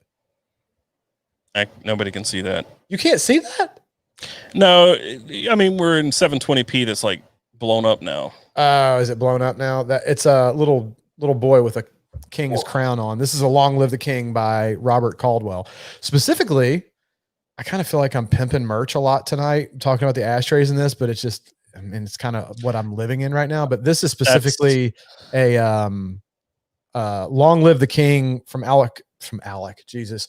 I'm thinking of Alec Bradley because he's on here from Caldwell that they rolled specifically. That's going to be in a bundle that I'm dropping soon. Judo Cricket says try Southern Spirits in South Carolina, not far from Charlotte. That's what I'm talking about is Southern Spirits. Somebody asked what's in the collection, and this is just some bullet rye because it was given to me, and I had this and I needed this for a video. This that was sent to me for a video, and I needed something in it. Michter's rye, which is very, very good. I might have that next. Michter's rye is good. I have High West American Prairie Bourbon, which I got this week for the podcast. I have Old Forester 1920, which is also very good. I don't have a single one here that I don't love. Port Charlotte. And Ardbeg 10. That is the collection. I got more bottles at home. I've got some Lagavulin at home and a few different bourbons, but I have an office collection and a home collection now. Archie Taylor says he's halfway through the Balvenie Caribbean cast I recommended. Dude, that shit is good. That shit is delicious. Taylor, I'm sure you can get that in your area because it's a pretty common. You should try that. I've seen Balvenie. But have you seen the Caribbean cask? I don't know. The Caribbean cask is really good. I like Balvenie in general. The double oaked or double wood is really good. But specifically that Caribbean cask I think is pretty unique and tasty. There we go. That's a nice lineup of American whiskey, Sailor. Thanks. At least somebody around here is nice to me. I like you, Bourbon Lens. Hey, I have been defending you, saying that your bourbon selection, they can't fault you for that because you're just in a bad area for bourbon. And I think that's the problem with whiskey, right? Is so many of the good ones are allocated. Every state has their own weird rules about what gets what and how it's distributed and blah, blah, blah, blah, blah. So some people, unfortunately, are just in areas that just suck for finding good whiskeys. It's just an unfortunate thing. Do you guys drink Japanese whiskey? I like Hibiki. Hibiki's good. I got a bottle of it, right? I have Hibiki. I have Hatazaki at home. Don't care for it. I got it on sale. Not a fan of Hatazaki. I want to try the Nika coffee, but I've never pulled the trigger because I'm like, I don't know if I'm going to like it. So I've heard good things about it though. People say it's good. Maybe I'll get that next just to mix it up. Can I just say, but I love this is a good cigar. Someone said I need to get a bottle of Eagle Rare. I've had it. I can find it from time to time, but it's not my favorite. It's fine. Really? You don't like Eagle Rare? That's a pretty good go-to, standard, solid, nothing crazy, just kind of a solid whiskey. You know what I mean? Yeah, it just didn't do anything for me when I did have it. Taylor, top of your head, what bottle would you want to get next? I honestly have no idea. Every time I think about going to the ABC store, I text Jeremy. I'm like, hey, what do I get? Because my knowledge is fairly limited, and I'm just kind of bouncing around, just kind of like I did with watches. I started with one thing and just kind of bounce around from there until I figure out what I like. And So far, I've not had one I don't like other than the Hatazaki, which I just not great. Taylor texts me when he needs to find out whiskey, and I text him when I'm looking at a new knife, and Which sometimes watches. That's never right now, but no, it's the camera. We talked about this on the podcast, dude. It's all the camera gear I've been buying. Like all my other like fun hobbies have been, other than obviously I went and bought 3 bottles of whiskey today, but my expensive hobbies have all been kind of, I pumped the brakes a little bit because I have had to buy some camera gear lately. That smells good. I haven't tasted it yet, but I like the smell of this rare breed rye. That's nice. That's very nice. I saw something down there. Somebody asked something about a beginner whiskey. Man, where the fuck did it go? These damn comments jumping around all over. Dude, I like High West Campfire.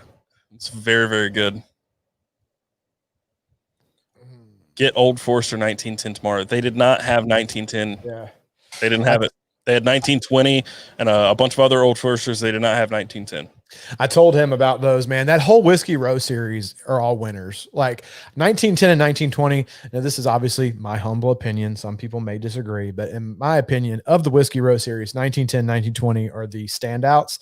But the whole series is good, right? The Bottle and Bond's good. The I think the other one's what is the first one?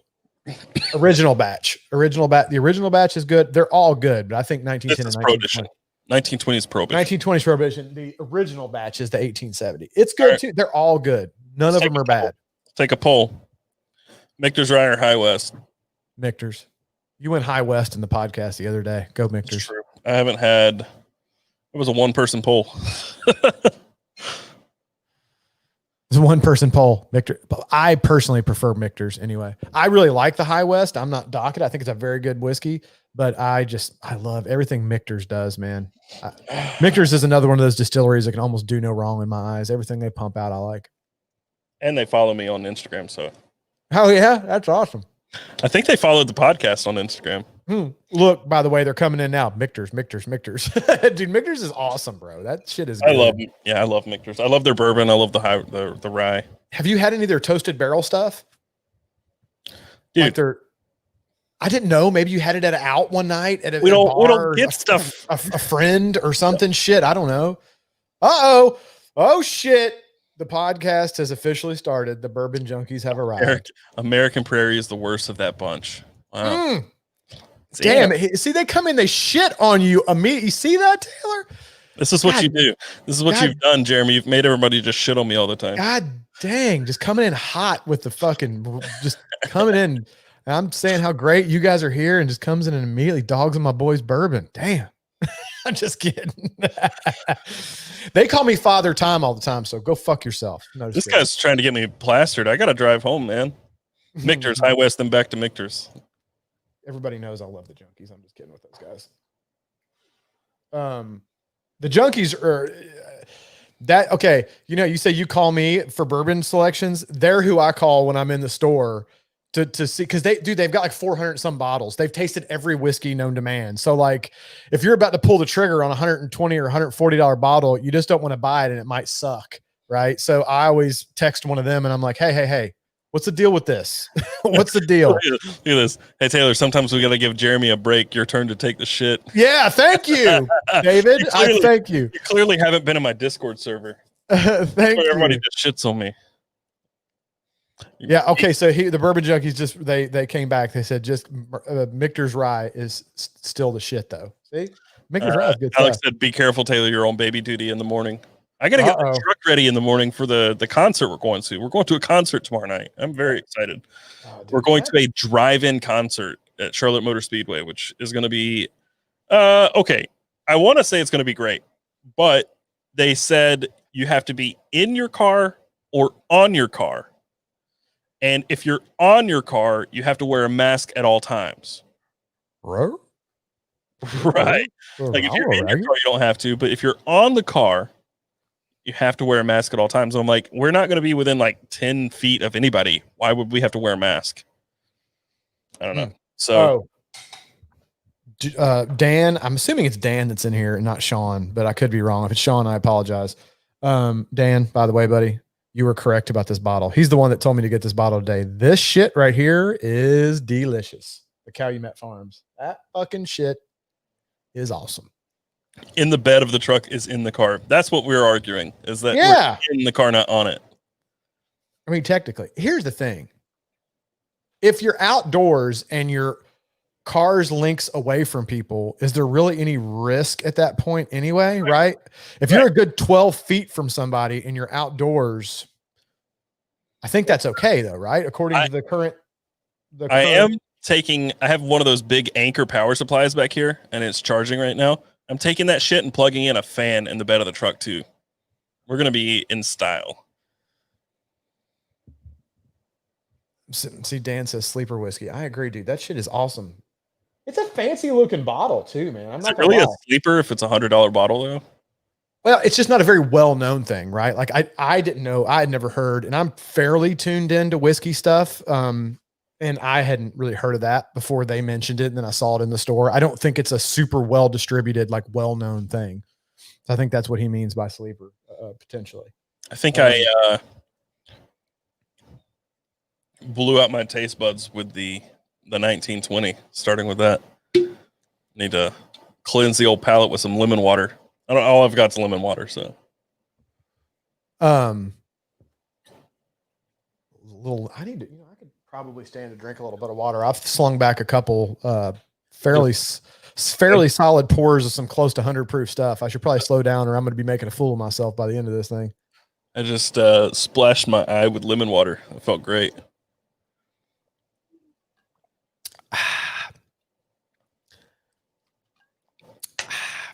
Yeah, I got to get you introduced to the Bourbon Junkies and Alec Bradley, Taylor.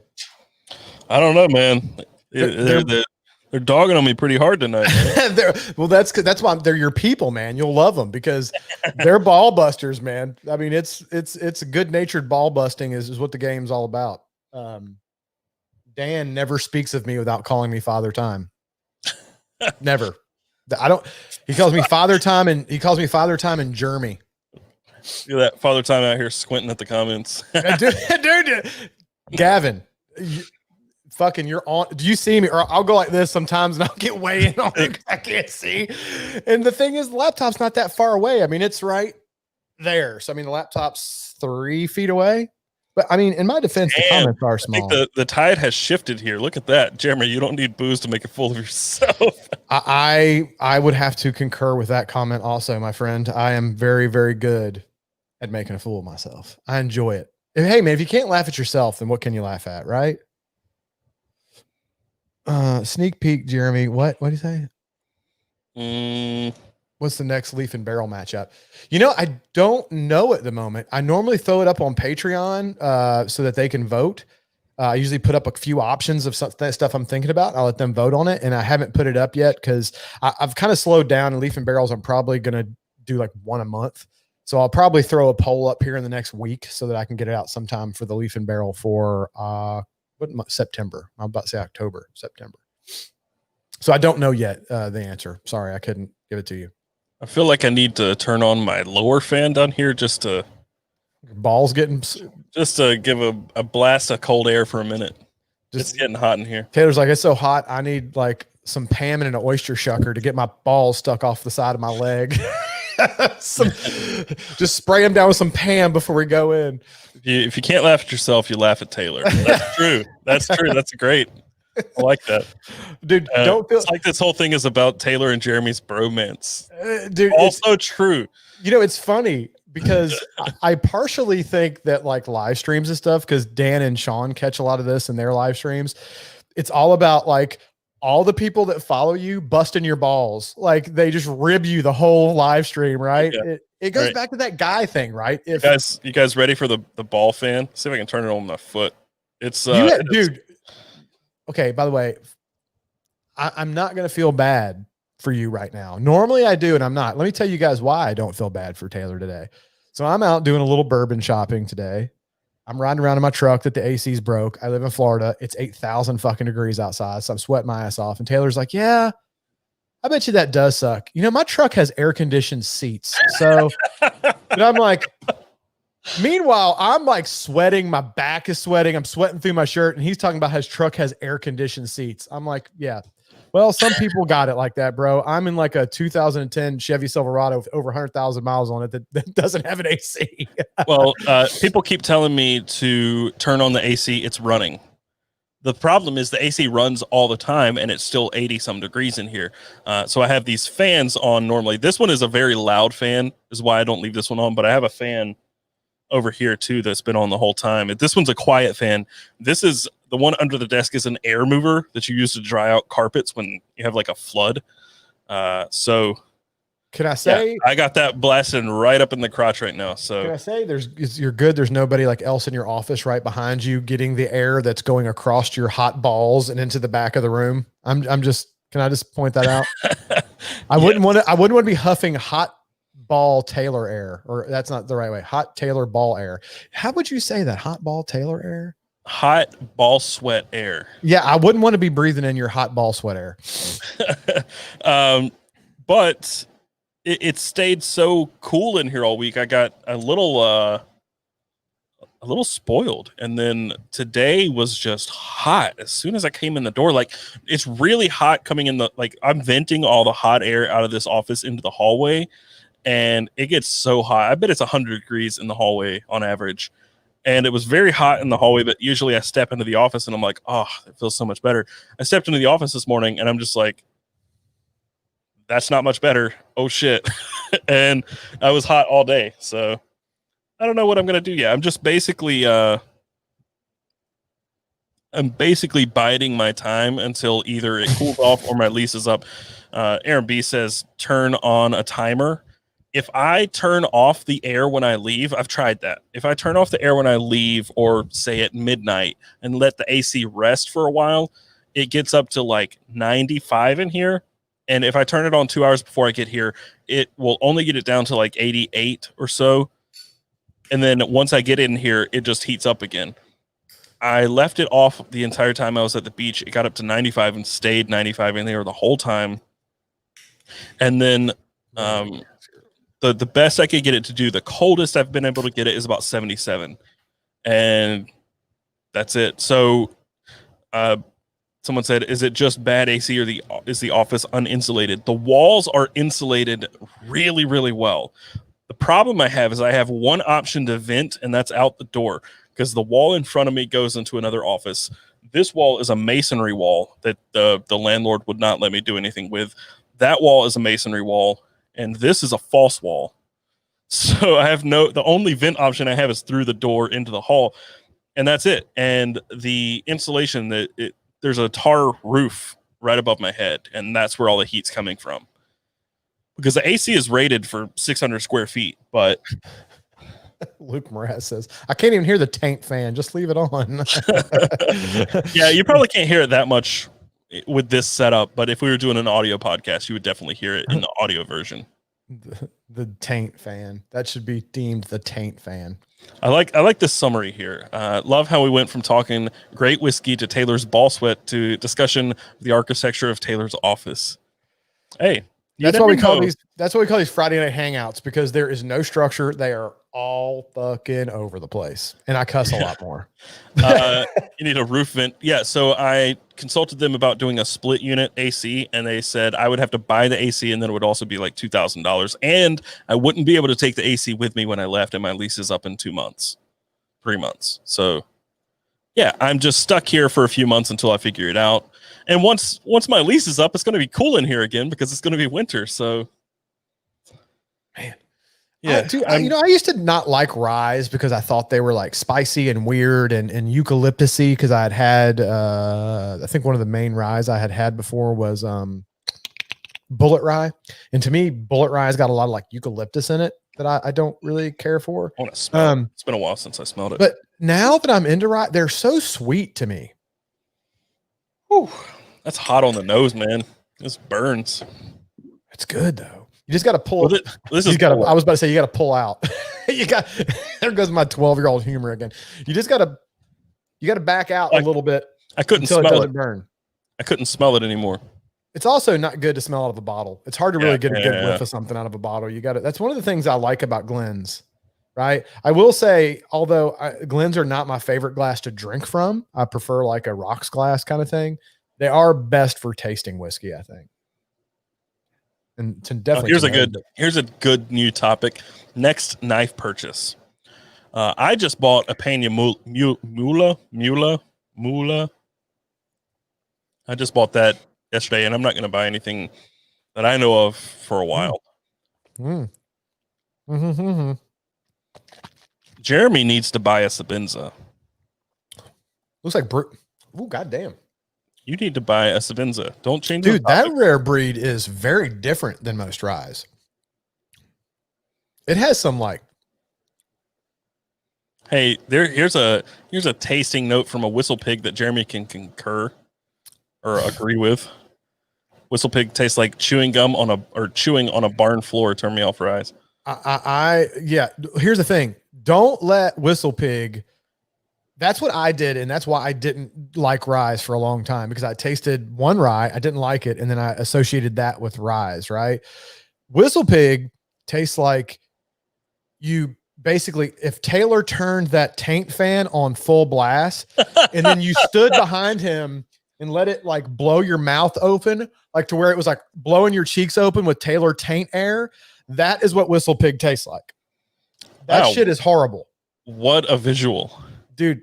What a visual. Whistle Pig's fucking gross. Okay.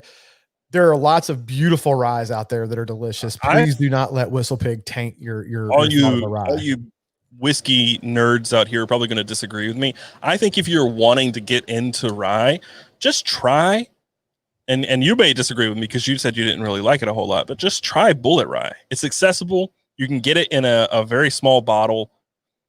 I say try that as a starter. It's not my favorite really. From Bullet Rye, I ended up going to Michter's and High West, and I like those obviously a lot more. But to get in the door, I say start with that. I mean, it's definitely a good price point to start at. Yeah. But me personally, I don't like that. So my suggestion to most people is to get some Pikesville. Just because Pikesville, I think, is like one of the most approachable ryes. Like it's super sweet, and easy drinking. I haven't seen it in stores. So in the big ABC store near me that I went to and found a few decent things, they had about 6 bottles of rye. Yeah. I think you've never had Pikesville, but I think you would change your mind off of Bullet and say Pikesville if you had it, because Bullet has a super eucalyptusy vibe that like I'm just not. It's just. I'm gonna drink some after this. Art says Templeton. I tried Templeton and I didn't like it, and I tried Redemption, didn't like it. And I don't really like Redemption rye very much myself. I'm not a huge fan. I tell you, Tin Cup sent me some rye and I'm not necessarily a huge Tin Cup fan. I haven't had a lot of their stuff, but it was pretty damn good. The rye was tasty. It was sweet. It was good. Oh, I just have to say my quality of life has improved tenfold since starting on the Taint fan. Just saying. I just felt like I should update you guys. I mean, a Taint fan's never going to make your life worse. Let's be honest. No, it feels really good. Let's see what Bourbon Lynn said there. MGP rye. Yeah, MGP ryes are really good. Go with, I can barely read Rossville Unicorn. I'm reading Bourbon Lynn's comment up there. Go with Rossville Union, actual MGB, Pikesville, and Sagamore Spirit. Yeah, I agree with him on that. He also said Bourbon Bullet is very good. You skipped that part. Well, no, I mean, it's fine. I mean, hey, that's taste subjective, right? I think a lot of people like that eucalyptusy kind of thing. I don't. But MGP does make some damn good rye, and Pikesville and Sagamore are both really good. I have a store pick Sagamore up there that's delicious. Sagamore's out of Maryland somewhere, Baltimore, Maryland, somewhere in Maryland. Not sure if it's Baltimore, but good stuff. But Sagamore is also a little more expensive. I think you can get Pikesville for 30-ish, 40, maybe 30 to 40. I think Pikesville, somewhere in that range. I'll look for it next time. Dude, another knife. I think it is the most approachable rye I've ever had. Another knife you need. I want to get the bougie version of this, just because. But this knife right here, man, Protect Malibu. Oh yeah, dude, I really do want a Malibu. Pete posted a picture of one of those, and I was like, look how fidgety that is. Tell me a more fidgety knife. That's super fidgety. I'm not gonna lie. You know what? AB made a good point right there. Sorry. Old Forester rye is a ridiculously good price. You can get that shit for like $20 for a 750. It's super inexpensive, and it for the price point. I'm changing my game. I actually agree with him. For the price point, that's the one to go with. I haven't tried that. I don't think it's better than Pikesville. I still think I like Pikesville a little more, but it's really close to as good, and it's way more available and way cheaper. But yes, I want that knife. That knowledge. Patina Taint Fan on sale, limited stock. And Alec had asked me a little bit ago if I'm actually using a Zippo. I'm using a Zippo with a torch, and it's out of gas, and I need to refill it. So you know what I'm going to do? I'm going to bring out my Alec Bradley lighter. Let's see if this has got gas. What the hell is that? I think it's out of gas too. Nope. There we go. It's almost out of gas though. It's barely.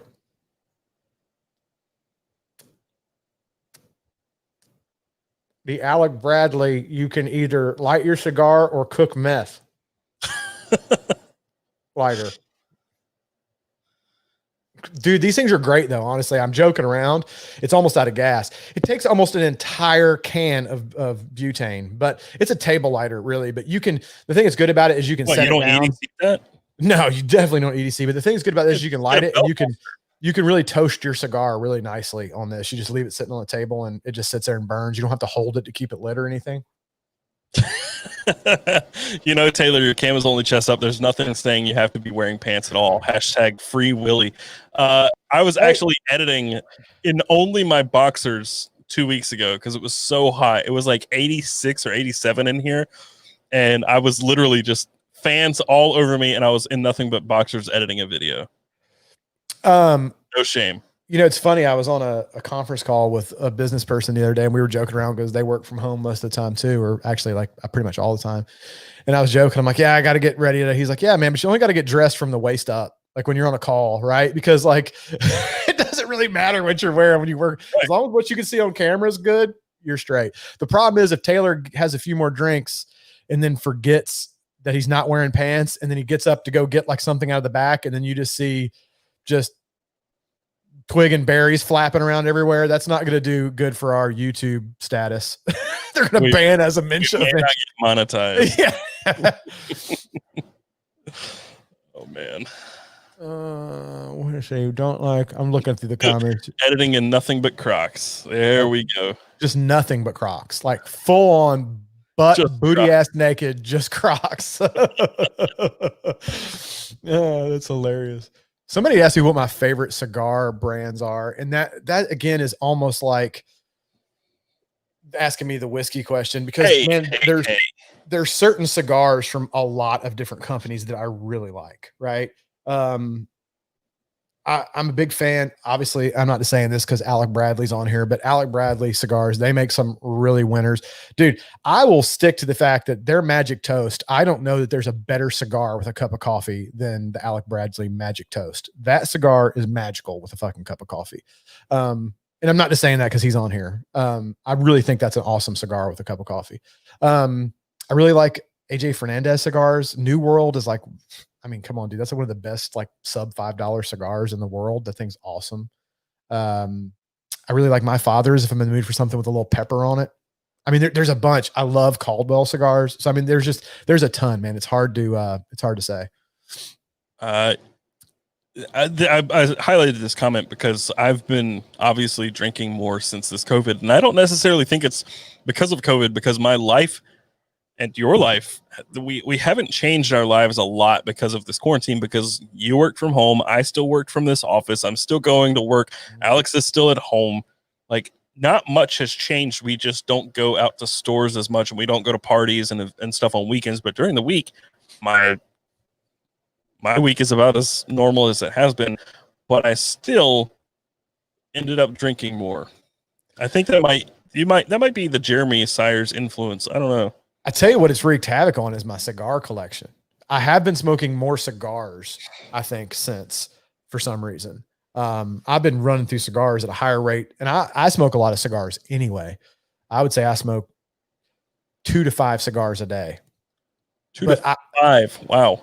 but I would say pre-COVID, I was closer to the 2 most of the time. Lately, it's more like 3, 4, sometimes 5. Like I don't know. I'm just home more, so I tend to smoke a little more, I think. But yeah, I'm a 2 cigar a day minimum. That's always been the case. Morning coffee cigar, afternoon whiskey, or evening whiskey cigar. That's a fucking standard. You also did not answer the question about the next knife. Oh, I'm sorry, I didn't see it. What was it? Yeah, they asked what knife I'm going to buy next and what knife you're buying next. I don't know what the knife I'm going to buy next is, because I tell you the next knife I would like to buy, but financially, because I've got 100 other things I really want to buy, if that will get backdoored, and also the availability, I really want a Sabenza. That's what I said you need to buy next. Yeah, I've wanted a Sabenza for a while.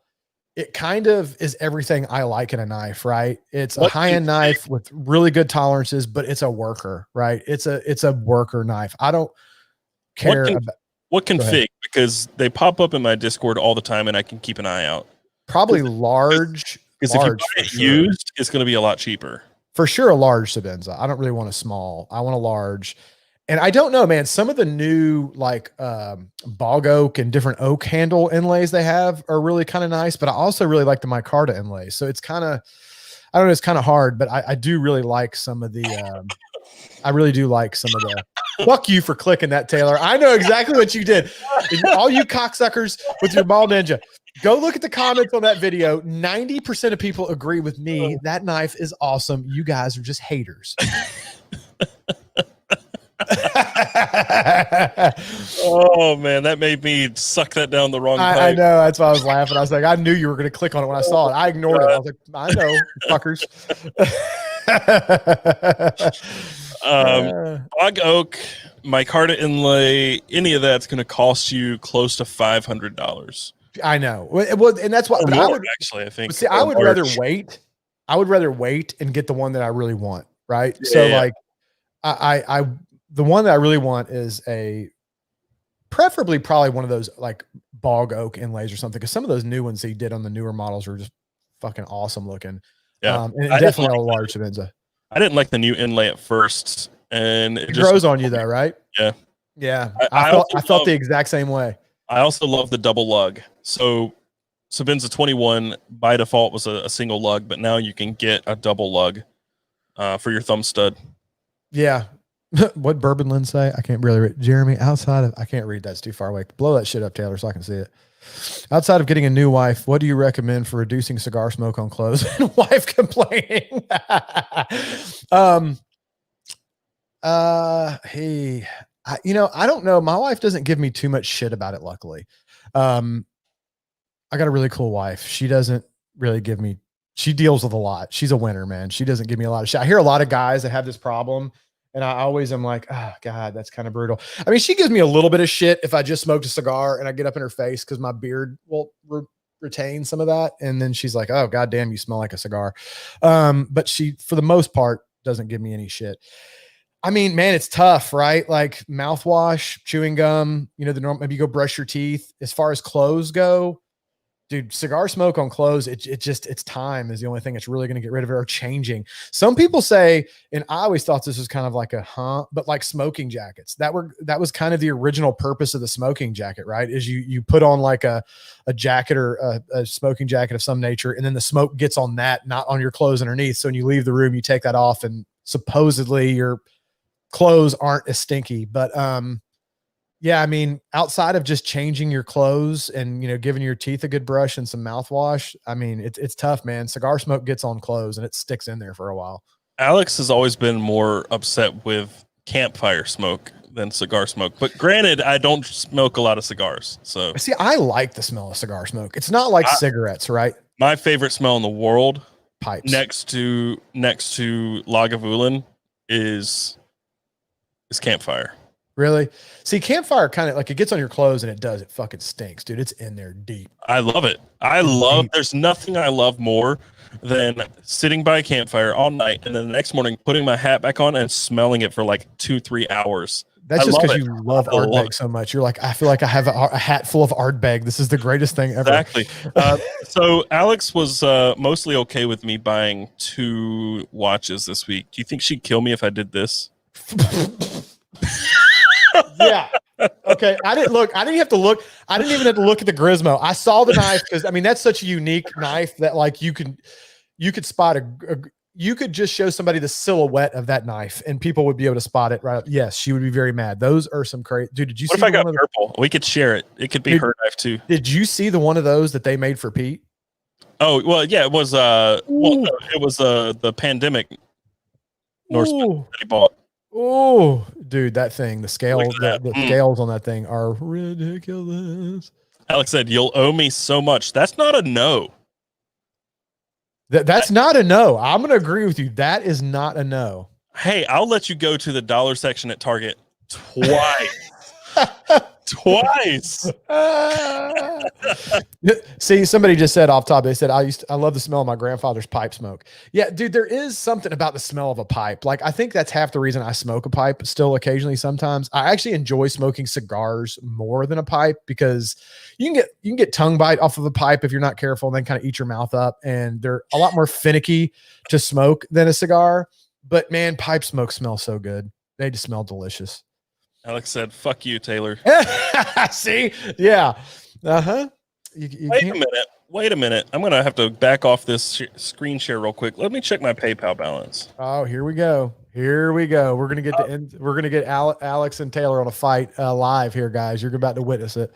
I'm not saying I'm going to do it. I'm just curious. I don't remember what I have in my PayPal because what I have in my PayPal is in excess of what I spent. $442. That is less than half. That's a definite no. Yeah. Said, "Are you kidding me?" I am kidding you. I'm not buying a Norseman. Here's the other thing, right? Anybody who's been married more than like a minute will know this. If your wife says they don't care, it depends on the tone in which they say that. Right? Oh yeah. Because yeah.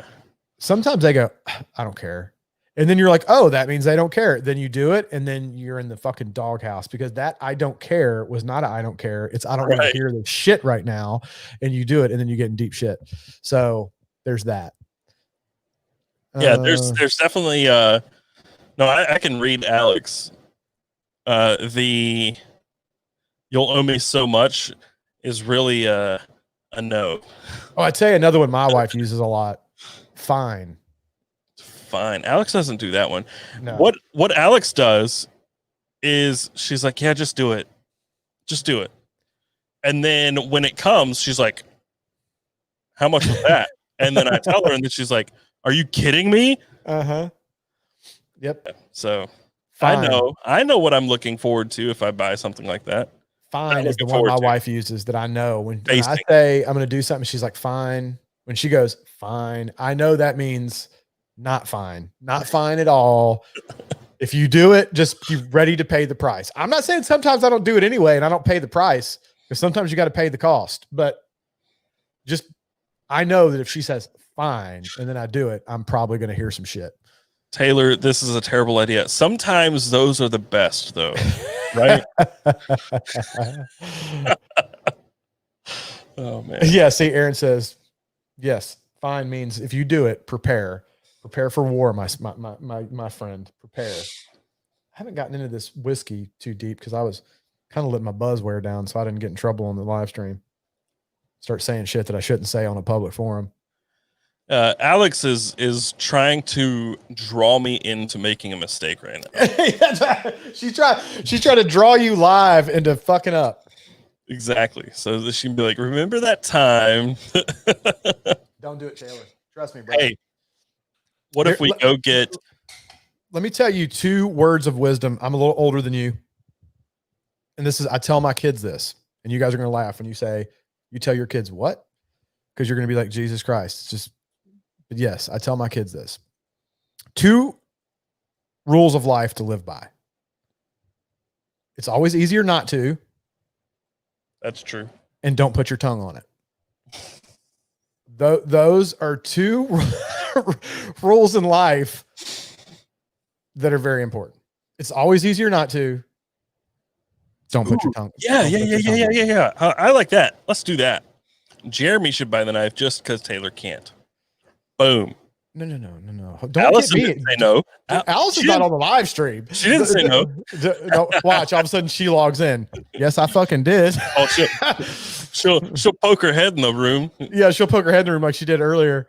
No, you don't. Yeah, I tell my kids that all the time. I'm like, because the kids will be being assholes to each other or something, and I'm like, look, guys, it's always easier not to. Like, it's much easier just not to be an asshole than it is to just. It's always easier not to, right? Oh, and yeah. don't put your tongue on it. It's think about it. Those are words of wisdom to live by. Just think about those. I just have to say I'm proud of myself because while I did buy 2 watches this week that were over $2,000 collectively, I'm still positive, a net positive of $440. I think that's a good thing. You're in a good spot. I can put that in my bank account and that's a plus 400, you know? Taylor, the question is, where'd it go? What would Alex like? Get the lady a present. Oh boy, we already talked about that actually before I came. So, dude, I feel like Nikamo Designs is trying to get you fired up. Who's the better reviewer, Taylor Martin or Nick Shabazz? I don't review things. I just show you things. I'm like EDC QVC, you know. I'm just like, look at this. I think it's good. Here you go. I don't review. I don't critique things and go into fine details of everything. I'm just like, this is what this knife is, and I might give a little hot take, but I don't necessarily review. Let's see what else we got going. Rad says you should 100% put your tongue on things. There we go. Just buy your stuff out of business funds. I buy whatever tools I want, no rife arguments, and it's all tax deductible. That's what I do. I don't buy anything through personal stuff, really. Dude, that's a legit situation, bro. Yeah. Like, my wife gives me a lot less shit about stuff that I buy as long as it's something that I can do on the channel and make it tax deductible. Like, she gives a lot less. She gets, because you have to have tax deductions when you do stuff for a business. So like sometimes it actually helps more than it hurts, right? Because if you don't have tax deductions at the end of the year, you can end up being in kind of a bad spot. So that is a true statement. Yep. I'm not buying a Norseman tonight though. That was a joke. Unfortunately, I'd like to have a Norseman, but I'm not spending $1,000 on a knife tonight. Oh, this is something I should touch on. I don't know how many people in here this will affect, but it says, Jeremy, on your Patreon, the Viking comes with a shirt after 3 months. Yes, and I'm actually behind on getting those because I switched shirt vendors and it kind of screwed everything up a little bit. So I'm in the process of getting those. But yes, everybody that has been a Patreon for 3 months or longer will get a shirt here in the hopefully not so distant future. I switched shirt vendors midstream because I was with Printful and then they had all these problems because of the pandemic and blah, blah, blah. So then I went with Bunker Branding. And I'm just now getting settled in with them, and they're going to make some shirts for me, and then I'll get them out to all the people that have been in that tier for longer than 3 months. Yeah, but I am behind on that. I'm a couple months back on that because of. Oh, you're better than me because I have a Patreon only shirt from October 2019 that I have not delivered on yet. Wait, no, dude, you scumbag. It was December, I think. I don't remember, but it's been a while. People know the situation. Yeah, I feel bad because really there's at least several people in there that probably should have gotten a shirt at least a month or so ago. But pandemic screwed things up and I had to recalibrate. So. I caught myself in a pretty tough spot by saying I would do Patreon only shirts every quarter. And then I was designing them myself. Yeah, that's a dangerous loop to get in there. Dude, it really just screwed me over. So I finally hired a guy to do the designs and now they are on order. I'm just waiting to ship them out. Yeah, no, I just, with mine, you just in a certain tier after 3 months of being on that tier, you get a shirt. I think I either did it once or once a year. I can't remember if I did it once or once a year, but yeah, I'm behind on those. But they will get delivered. Don't worry. I'm a man of my word. Boy, I don't know if I should have another. I mean, it's fucking, I've been out of fluid for 10. Oh, I got fluid over here. I am gonna pour just a tiny bit of this bullet rye to taste it after that mixers. That steeped eucalyptus leaves. Yeah. Tell me if that shit doesn't taste like eucalyptus leaves. I did not hire the guy through Fiverr. He was actually from the community. Let's see if that fixes me up. Let's see if that fixes me up a little bit, huh? There we go. We're cooking with gas now. We're cooking with gas now. I do like these little double flame Zippo shits. The only bad thing about the butane inserts for Zippos, especially the jets more so than the soft flame ones, is they do run out pretty quick, right? Because a Zippo is not a huge thing. So you do have to refill them a lot. But other than that, they work really well. Where'd it go? I highlighted the wrong comment. Sorry. Ordered my bronze ashtray and it still hasn't showed up. Bronze ashtray? What bronze ashtray? Oh, very funny. I was like, what? God. Wow. I was like, is that a thing? Eucalyptus.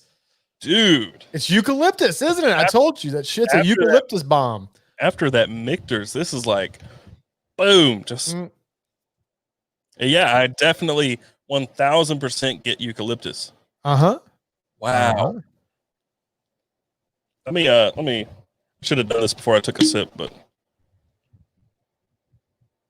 Steve says Jeremy's faded. No, I'm not. I'm good. That's why I slowed down and you haven't seen me sipping as much because you basically turned up 3 glasses. So. Yeah, I was going fast because they were good, man. Those are new ones and they were really tasty.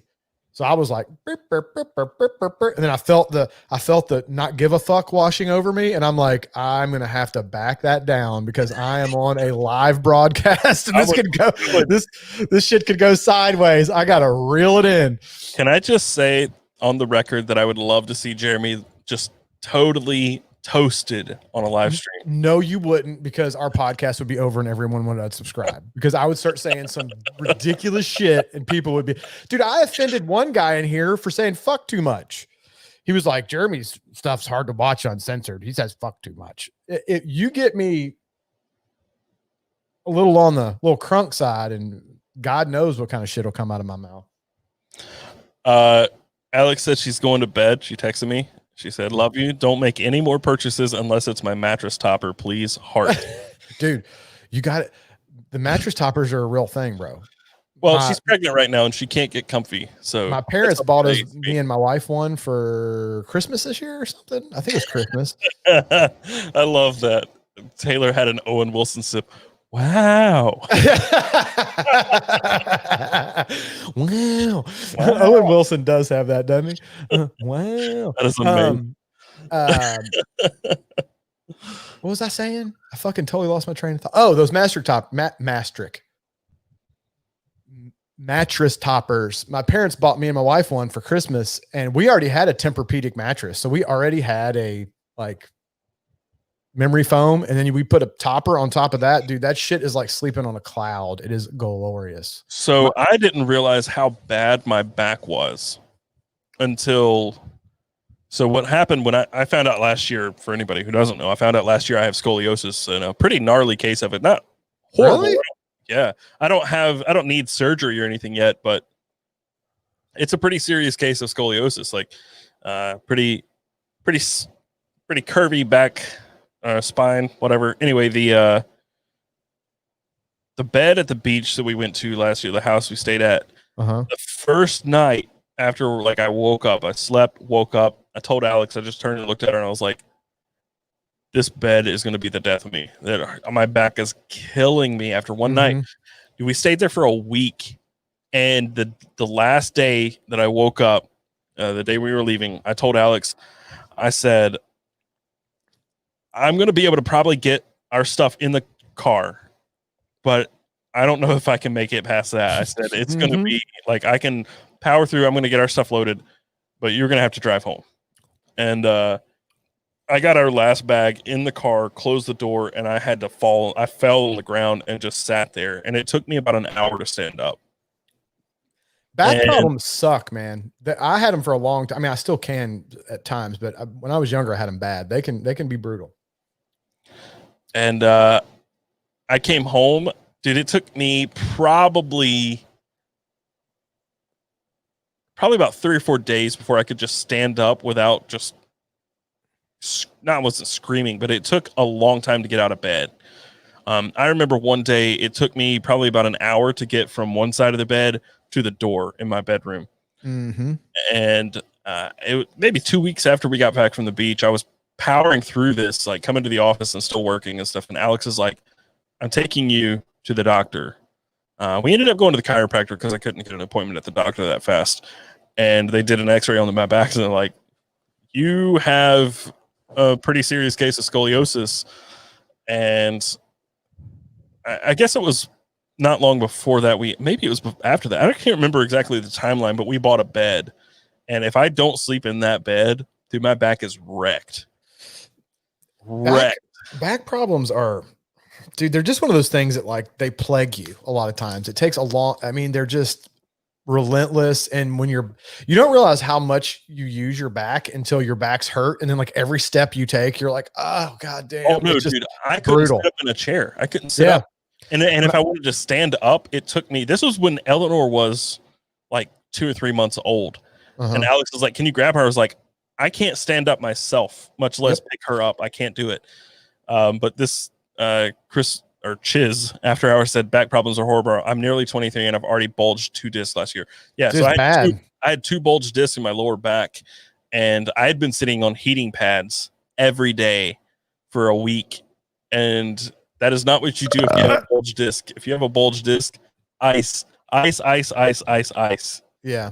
I have thrown my back out a few times when I was younger, and when I would do it, it was so bad that like I literally couldn't walk. I would have to lay on my back and take muscle relaxers and ice it for about 24 hours before I could even like get around. Like it was bad. Like just getting to the bathroom to take a leak was a situation. Like I had to be immobile for like a good day until it calmed down, because otherwise it would just spasm. I would freak. It was bad. Back problems suck, man. Luckily, before I went to the chiropractor, there were probably about 3 or 4 days where I couldn't stand up straight. I was literally bent at the waist, my head down, my back was. I was literally walking bent forward because I couldn't straighten my back out. Dude, you know Ed Meyer right there. He just made a comment, and that's the legit. Like people can say what they want, but that right there is legit. Like, yeah, I've been talking about starting yoga for a few months now. I really need to, honestly. And I know a lot of guys are like your guys that are like the same guys that give me shit about talking about. I'm sorry. What? Go ahead. Dustin Shoot. Just texted me this morning. I forgot to get back to him. Our chat is lagged behind just a second. There it is. Dustin Early. He said, I have 2 spinal compression fractures. I used to think people with back problems were probably exaggerating. Yeah, I did too, until it hit me. But Dustin Early, for those of you who don't know, is my old co-host from the old podcast, Untethered. Honestly, Dustin, we need to get you on here sometime. This podcast, he was probably a better co-host than me. Oh shit, yeah. He was probably way better than me. But Dustin, I've told you about those crazy stories we used to have on the podcast about like dark mazes and shit. That was he the one that started? Oh, well then never mind. He's probably right in my fucking wheelhouse then. Dustin is he's still one of my favorite people on this planet, and I hate that we don't talk nearly as much as we used to, but yeah. Worse mouth. Yeah, I don't know, Dustin. I don't know if you have a worse mouth than Jeremy. That's a tough yardstick to get past, brother. You've definitely got some crazier stories. I don't know if you have a worse mouth. I don't know that he has crazier stories, or I haven't relinquished those stories. I got some stories that I don't say, and that's part of what I'm talking about with I don't want to drink too much, because the shit that I'll say, I mean, there's some stories I have about friends and duct tape and weird stuff with it's not good, bro. Shit gets weird. I've had some strange friends in my life that are weird people. Like weird shit in my 20s went on that I don't talk about. Well, since our podcast isn't online, you can't find it anywhere. I'll go ahead and tell you. Dustin told me a story about a time when he had his mom take him and a friend. I don't know how old he was. He didn't know what he was getting into, I guess, but he was 14, 15, 16. I don't know. Still like technically underage. And he had his mom he forced his mom to take him to the show for a band he wanted to see, which was called Genitorture. And their shows, their concerts, he was 14. There it is. He was 14. Their shows were live BDSM shows. Oh, Lord. That's not the best story I think I've ever heard in my life. I love it to this day. I need to get him on at some point to tell us about all these things. It was so good. I was I guess it was this morning. I forgot to text you back, Dustin, but I told Alex that you texted me, and she said, to this day, my favorite podcast you've ever done was the Dark Maze podcast. Which, if you don't know what a dark maze is, you can Google it all you want. You're not going to find what a dark maze is, but it was a very, very good episode. Opened my eyes. Dustin definitely broadened the horizons for me as to what is possible in this planet. Love you, Dustin. Hope parenthood is treating you well, dude. Yeah. See, we and you have had this conversation, right? Like I go on the line with how far to go on social media, right? Like I want to kind of go full Jeremy, but I feel like full Jeremy could be bad for my general appeal because I feel like I would offend and piss off a lot of people. I've definitely heard unfiltered Jeremy, and it's a step above. I'll say. Yeah, so I kind of get. I mean, we talked about this before. I am me on here. I'm not playing a character, but I just tone it down a little bit. That dial back. I just turn the dial back a little bit to appeal to a little bit broader audience because there are so many people that are triggered so easily these days that I do this for a living, so I don't want to like offend 50% of the people out there. Yeah, I would say I'm pretty much exactly myself. Yeah, you're not near as bad as me. You're a lot more mellow dude in general. We got to balance each other out. I'm like the completely tattoo free, easy going. Jeremy's the more rough around the edges, tatted up, bad dude. You know. See, always go full Jeremy. Going full Jeremy is a finishing move. Going full Jeremy could be a finishing move on my YouTube career, which is why I don't go full Jeremy very often. Full Taylor is a Taint fan and a truly man, dude, Davis is on fire tonight, dude. He's been fucking rifling them out. You can't forget the Crocs. The Crocs. Buck naked with a Truly and Crocs with a Taint fan. Hell yeah. That needs to be on a shirt. Not tattoo free for long. True. If we get 1,000 concurrents, I have to get a tattoo. Not only a tattoo, you have to get my name nipple to nipple. Fuck you. You said it, bitch. You're the one that said it. I didn't talk you into that. You said, I'll get your name nipple to nipple. And I'm like, you don't want to say that. Oh, that's too funny. If we only get 1,000 concurrents for a split second, it counts. So sure. I'm only saying that because I want to see you smoke that whole thing on live stream. Dude, I'll do it. Well, here's the thing. I don't know that I could smoke the whole thing on a live stream. It'd have to be like a 4-hour live stream because that thing is absurdly large. But I can definitely smoke it for 2 or 3 hours, and wherever we're at the end of 3 hours is, where we're at. No. If I got to get a tattoo, you got to smoke the whole thing in one live stream. Don't pull your way out of this. No. I mean, hey, look, dude, if I smoke it for 3 hours, I mean, obviously, I don't care. I just think it might get boring if people watching me do it after 3 hours. They're like, okay, Jesus Christ, I get it. You've got a dick in your mouth. Like, calm down. I mean, because that's what it looks like. Let's be honest. That thing's, I mean, it's a serious situation. What do you think of Monkey Shoulder? We've talked about this some. I like Monkey Shoulder. I think it's a fine whiskey. I think it's a really good entry whiskey to scotches. But it's not the type of scotch I prefer. I mean, I personally prefer Islay scotches that are heavily peated. Right. I'm kind of in that same wheelhouse. We talked about that the other day. I don't know, man. I tend to think, honestly, I know a lot of people say Monkey Shoulder because I think it is like go to, everybody kind of digs it, kind of easy entry into scotch. I personally think that Balvenie Caribbean cask is an easier entry than Monkey Shoulder into it. It's a little more expensive, but not much, maybe only like $5 or $10 more a bottle. And because it's Caribbean cask, it's rum cask finished. It's so sweet and honey and just, I mean, it's just like candy in a glass, man. You can't get. Sorry. I have to take back my recommendation. Why? What'd you change your mind to? The Bullet Rye as an entry rye. Dude, I'm telling you, it's a little eucalyptus-y, man. It's kind of weird. After having the Mictors and going back to it, I've never had them back to back, right? I've always just drank Bullet Rye by itself, and that's that.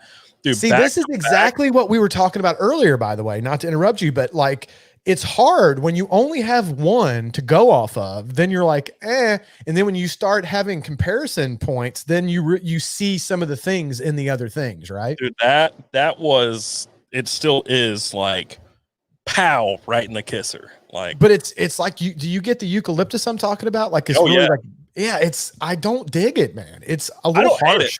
I don't hate it, but I think it would be a bad entry point for someone. Yeah. I think I still say Pikesville or Oh, like Alec, I AB haven't had Alec, those. AB Alec recommended earlier. Old Forester rye is really, this rare breed rye is really good. This rare man, this, and I've actually calmed back down. I'm not buzzed anymore, but my speech impediment's still there. This rare breed rye is excellent, but this doesn't remind me of a stereotypical rye though. It's got and other people that have had this, I don't know if anybody's had it, chime in and let me know what you think. A lot of ryes to me are very sweet and sometimes there's a little bit of mintiness there and maybe some citrus, a little bit of like a peppery kind of situation. You get a lot of that rye spice, not peppery, but this rye spice kind of thing that pulls through. This is like deeper, darker flavors that you would get in like a traditional bourbon, but with like a little touch of rye. I think it's darker Oh, than hell yeah. what?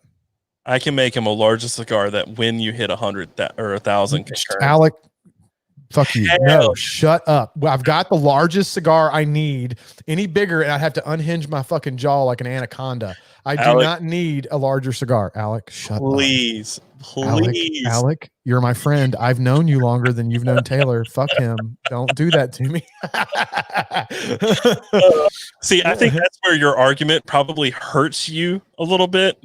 Uh-huh. Because you've known him for longer. He knows that you deserve the bigger cigar. Oh, Terry Dolan, that's a good guy to talk about the suggestion, because they almost always recommend, the Whiskey Vault guys recommend Monkey Shoulder a lot. He has a comment down there talking about that. Can you see it, Taylor? Yeah. So I was talking to Jeremy about this. I may have mentioned it on a podcast before, but the thing about Monkey Shoulder is I didn't like it the first time I tried it. I opened the bottle, poured some, and I was like, that's not my jam. I just wasted $30. And I went back to it months later, and it was so good compared to what it was originally. I haven't tried it in a long time, so I don't know how I would feel about it now, but it was really good the second time. Right. Second time around was just so much better. So, but what he said is absolutely true. And I completely understand that that's why so many people recommend it. I just personally really love that Balvenie Caribbean cask. I think it is just a super awesome, sweet, easy drinking scotch. But I agree with the Whiskey Vault guys and Terry there that it is a good starter. Is Jeremy saying he doesn't want a special AB cigar? I'm not saying that at all. Me and Alec have actually talked about a special cigar. I just don't want a donkey dick cigar from them. Like sure, I'll be happy if he wants to blend a special cigar with me. I'll be happy to do it. It being the size of, Ron Jeremy, I don't particularly, care for that. I also wanted to mention, because you touched on this, your slur is still there. This was a very poorly thought out plan to have a podcast where we drink whiskey while we talk, because it takes like maybe half a dram for me to start, like my mouth starts to go numb a little bit, not totally numb, but just numb enough to where my tongue doesn't want to work the way I want it to. So I'm like, I start like tonguing. It just sucks. Well, here's the problem, bro. My tongue's like that all the time. I mean, that's why in my videos, I have a lot of jump cuts because I mispronounce shit constantly. So yeah, it doesn't take, I'm that normally. So yeah, you give me a couple drams deep and I'm just blah, blah, blah, blah, blah, blah. I'm just talking all over myself. I'm just saying my tongue starts to get a little numb to where I'm not saying words like I feel like I should. What was I drinking? I was drinking Bullet Rye because I was trying to compare it to that Michter's. The Michter's Rye is better. Sorry, completely I was trying objectively better. Yes, Michter's Rye is, I think, a far superior product to Bullet Rye. I don't even really like Bullet Rye, if I'm just being honest. The Bullet Rye, like I said, was the reason I didn't like ryes for a long time. That's why I still like it, though. Like, I like rye bread. A lot of people don't like rye bread. I do. I think it's a really good bread. Same thing with this. I get a lot of the same notes out of it. You get that minty note out of the rye bread. Mm-hmm. You do get the same thing with the rye whiskey, and I like it. It's just, man, that was such a drastic change, and I've not had this bullet rye in a very long time, and having it right after the Michter's was like, boom. Man, see, that is Bourbon Lens is still in here. I'd be curious to see what he has to think about this rare breed rye if he's had it. It doesn't remind me of a stereotypical rye. It's got some darker flavors in there that kind of remind me of if you mixed like rare breed with a rye. That's kind of what it reminds me of. Like there's some darker bourbon, brown sugar, caramelly, cinnamony flavors mixed in with a little bit of that rye spice, minty kind of thing. It's really good though. I actually really like it, but it's just like if somebody asked me to point them in a very like rye, something that's very representative of a rye, like what's a very stereotypical rye, like the bourbon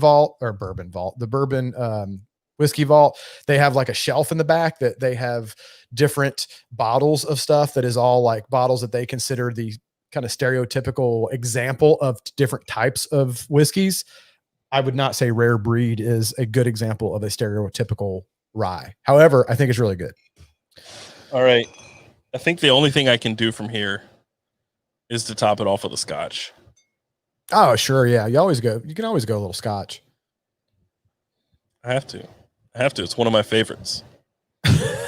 Davis, Jeremy needs a larger screen so he can see the comments if we keep the show going. Here, Davis, I can just do this right here.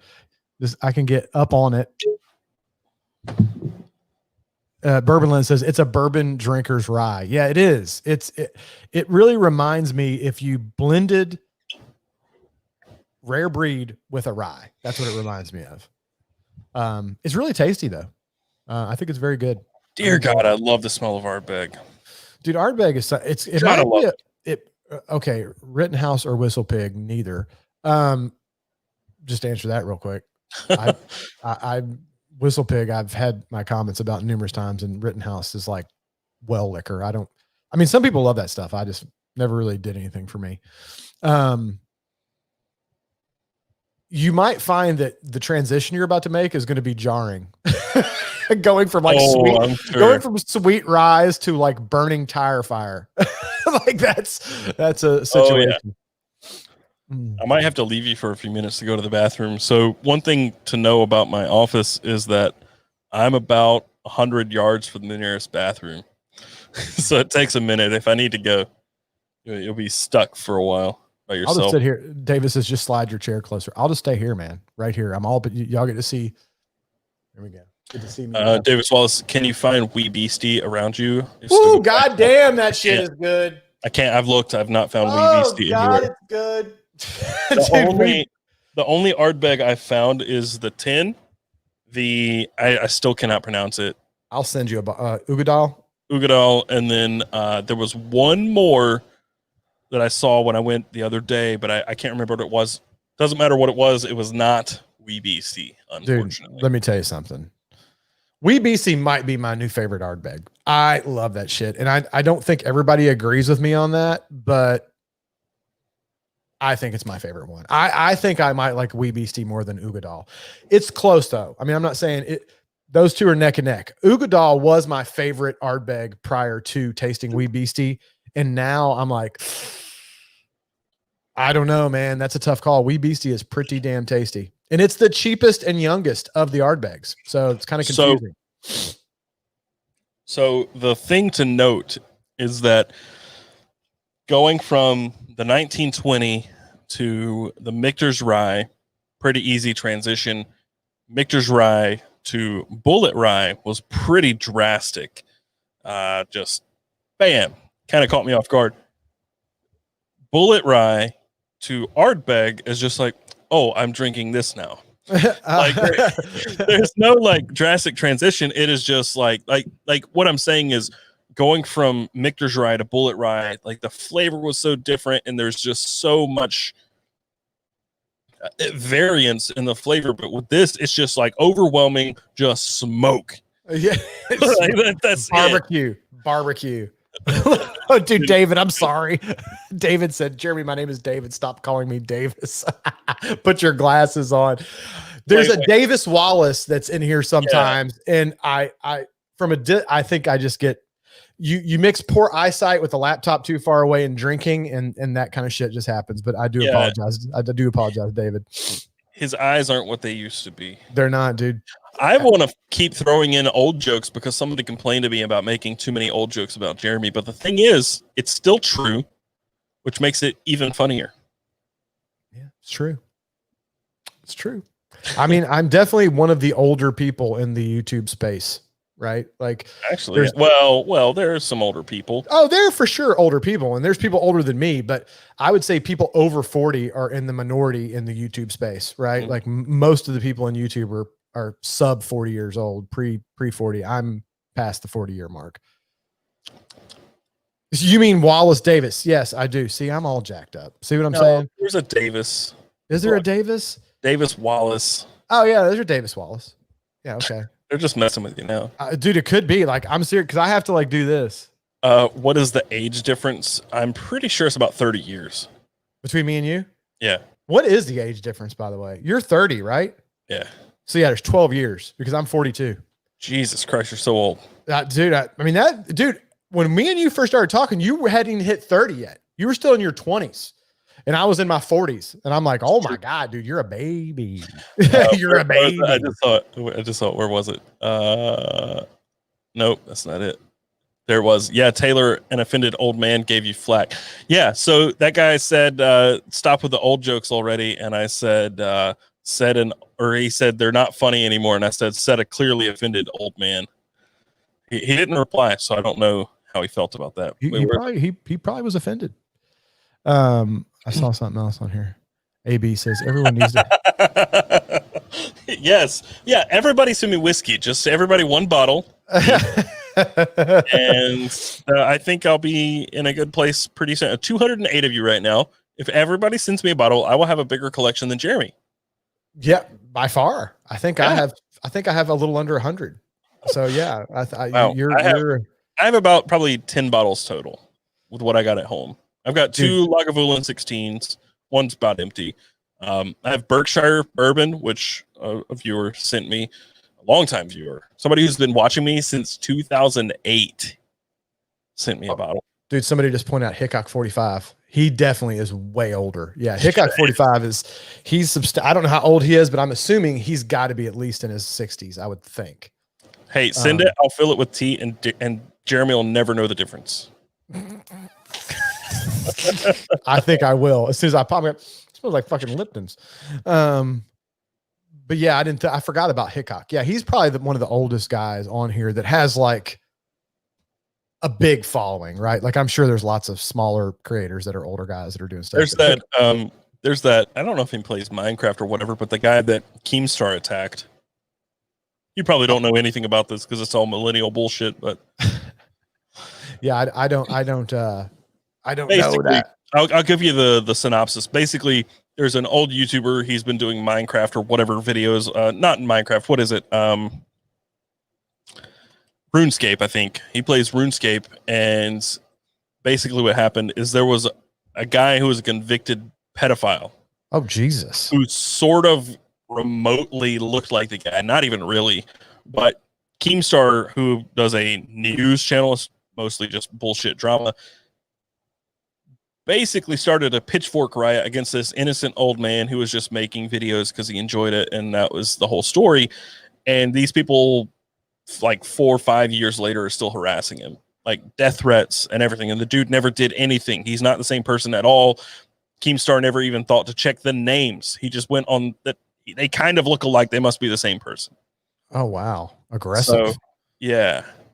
Brad says Casey's in his 40s. I don't know if he's in his 40s or not, because I know I'm pretty sure he is. I know what he's definitely close if he's not. I mean, he's for sure like 38, 39 or 40. I think he's definitely close. He might be in his 40s. He could be right. Actually only 42, but he's lived a very full life. Yeah, he's lived a very full life. Yeah, Skyrim grandma. I forgot about her. 95? Holy shit. I don't know if she's. She can't be 95. Wait, Rhett and Link are in North Carolina? No way. Yeah, you know what? I think Rhett and Link are in their 40s. I think they're either. I want to say they are 40. So yeah, so I mean, there's a few of us old fucks out there, but I still say it's dominated by people sub 40. Art, let's just all agree we are under 40. I'm pretty sure that I don't even remember what her name is. Ganoche. I can't remember what her name is. I'm pretty sure she would disagree that you're like 60. Art is definitely 60. Yeah, see, some people are saying he's in his late 30s, 39. Yeah, Casey's somewhere. He might be 40. He's somewhere between like 38 and 40, 41 at the oldest. Because I remember when I first started following Casey back in the day, I was several years older than him, and I think he was like 36. So I don't know if he's quite 40 yet. Worse than that, he did it twice. The second time he catfished him and edited the DMs to make the person seem underage. He's talking about that Keemstar issue. Yeah, it was really fucked up. That's aggressive, bro. Keemstar is a piece of shit and should be kicked off YouTube. He should have been banned. Actually, no, Keemstar was banned by YouTube, and he created another channel, which is technically against terms of service, but he did it under somebody else's name. So somebody else technically owns the channel, and he came back. He's like a fucking snake. Wow, dude, what a dirtbag, man. He is one of the worst. And they're going to demonetize some of my shit for talking about cigars. Like, right. Come on, YouTube, get your shit together, man. What the hell? Is that supposed to say Wilmington? If Rhett and Link are in Wilmington, that's pretty cool. Rhett and Link are up there by you, though. I'm pretty certain they're not far from you. I had no idea. The only people I know that are close to me that are creators, Donut Operator, we've talked a little bit. He's in technically like Fort Mill, South Carolina, but he basically lives in Charlotte. That's where I was talking about going to the ABC store. I know the Brandon Herrera, the AK guy. He is somewhere in the Charlotte area, probably also in South Carolina, but I'm not sure. Hickcock, I can't say words now, is also pretty close. Oh, really? Yeah, he's somewhere over the line. I don't know if it's in Tennessee or South Carolina, but he's right over the state line. Lillington. It's a place not Wilmington. Okay, but they're in apparently LA now. Interesting. I didn't know that. That is interesting. Yeah, Donut's pretty close. We've talked a little bit about meeting up, getting a beer, but he's in Texas. Donut's got a lot more people up by you than I have down here. There's like nobody in Florida, I don't think. No, dude. Jigging with Jordan is in Florida. Exactly. I love his channel. Who the fuck is that? I don't know who that is. I mean, I'm not being rude when I say that. Like, is he like what kind of stuff does he do? Mostly like fishing and scuba stuff where he'll dive and find. Okay, that's cool. I love watching his stuff. I thought you were gonna say he was like a gamer guy or something. I was like, come on, dude, get the fuck out of here with that. I don't care about that stuff. No, I know there's some bigger gaming channels in Charlotte, but there's Brittany and Baby. They're in Charlotte. That's the channel Alex watches. But Hickok is north of Nashville. Okay, so that's a little further away. Alec throwing a little shade on Dan from Bourbon Junkies. He's Dan Shook, and the Bourbon Junkies is older than Jeremy. Well, people are always giving Dan shit because he's always calling me Father Time. They say he looks older than me, and I think Dan's only 33, 34, 30. Dan's in his early 30s, early to mid 30s. There's also Outdoor Gear Review. I do know that guy. He's in Boone. Oh, the biggest YouTuber that is in North Carolina that I'm aware of is actually Crazy Russian Hacker. He's in Asheville. Crazy Russian Hacker. Yeah, he's got like 11 million subs, and he's got 3-4 channels. You know who's by Jeremy? That bitch Carol Baskins. Is she down here? Is that in Florida? I think so. Yeah, because that whole thing's based out of like Miami or Keys or somewhere down in South Florida, right? Isn't that whole thing like down there? Part of it was in like Kentucky or Alabama or something. I don't know. Oh, was it? Let's see. Brandon, Cigar Obsessions in Florida. Terrace Cool. He is in Florida. Dagners are in Florida. Yeah, man. Me and the Dags used to be close. I mean, he's still a buddy of mine. We just don't get to talk as much as we used to just because we're busy. I haven't really gotten to talk to Jason lately. Okay. Jason's my boy. I will address this. Whiskey Knife Fight t-shirts will happen. Yes, they'll happen. For sure. Absolutely. We'll probably do. Should I do my own shirt that says I did a thing? Or should that be a Whiskey Knife Fight shirt? That's got to be a whiskey knife fight shirt. It was brought up on here. It has to happen here. That's a thing. Because I also say that back to you when I do it. You got me started on that shit. So then I send you text saying, I did a thing. It's a back and forth thing we do together with every time we purchase something. You know what it should be? It should be a whiskey barrel, like our logo. Just take that whiskey barrel and put "I did a thing" across it. Get rid of whiskey knife fight and just put "I did a thing." I did a thing. I think that should be the shirt. I'm telling you, that could be a good shirt, man. That'd be funny. The tattoo should also say "I did a thing." I'm okay with that. I think that's kind of... dude. It would be you for sure. Oh yeah. I did a thing. That's what somebody said. A tattoo. It would be a good tramp stamp. I don't think so. That might be a little weird. That might be, Yeah, that's a little close to. Yeah. A nipple to nipple. I did a thing. I don't know about that either. I think if I did a thing, it'd be like on my forearm or something. Yeah. You can't put it near your butt. Nope. No tramp stamp kind of thing. Like, nope, that can't be. And probably not nipple to nipple either. My friend growing up always talked about getting a tramp stamp, a tramp stamp. So a lady in the tramp, but it was a stamp as a no, that was a tramp stamp. So tramp from Lady in the Tramp on a stamp as a tramp stamp. I thought that was pretty clever. Tramp stamp. What was that thing somebody said the other day that had me fucked up? That was a hilarious comment. That was like, it makes you think. Oh God, what was it? Oh God, I can't think. It was one of those like, it was a tramp stamp, kind of like the thing you were talking about, or what came first, the chicken and the egg. And you're like, well, wait a minute, hold on. It makes you think in circles. Oh God, what the hell was it? It was hilarious. And I asked my kids and they were very confused. I can't think of what it is now.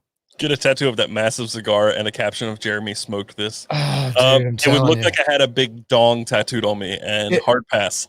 It would absolutely look like Jeremy taking a big dong to the cheek right on a tattoo, which would be super weird for Taylor to get tattooed somewhere. It would be. You guys, your tattoo suggestions are getting worse over time. I think it's the alcohol. Mm-hmm. It is. Well, dude, I wish I could find that. What the hell was that question that somebody asked? Because I think it would be funny to ask it on here because people would get a kick out of it. And I can't remember what the hell it is now. Did I save it in my pictures? It was a funny damn thing that somebody sent. And I was like, dude, what? It spirals your mind into one of those things, kind of like, oh, fuck, what was it? I'll never be able to find it on here. And me looking through it's going to be super boring looking through all my shit. What in the fuck are all these pictures? Me and my wife share pictures on our. That's weird. Well, they do it so like we take pictures of the kids, we can both see them and stuff. But man, she takes pictures of a lot of weird shit that I don't care to see. Like, I don't even know what all that is. There's like 30 pictures of like paperwork. Like, what is that even? Like, what the fuck is that even? I get a lot of videos like this. Can't even tell what. I have no idea what that is. Is that where your kid grabbed the phone? I get that. My kid will grab it all the time. And her favorite thing is to turn on the camera and just stare at herself. Yep. I get that one too. Fuck, I'm never going to be able to find this without being super boring looking through all these pictures on my phone. It was the funniest question though that somebody said on here. I'll have to remember it for a future podcast because it was hilarious. It got me thinking. I was laughing about it for a while. Dude, I'm going to have to stay at the office for another 2 hours. Dude, I actually had a pretty good little buzz going tonight. I normally don't really get that way on these, but I had to. This is glass number 4, dude. I had to back her down a little bit. I had to back her down. Oh, I can't find it. Oh, well, I'll look for it another day. It was funny, though. You guys would have gotten a kick out of it, but I can't find it.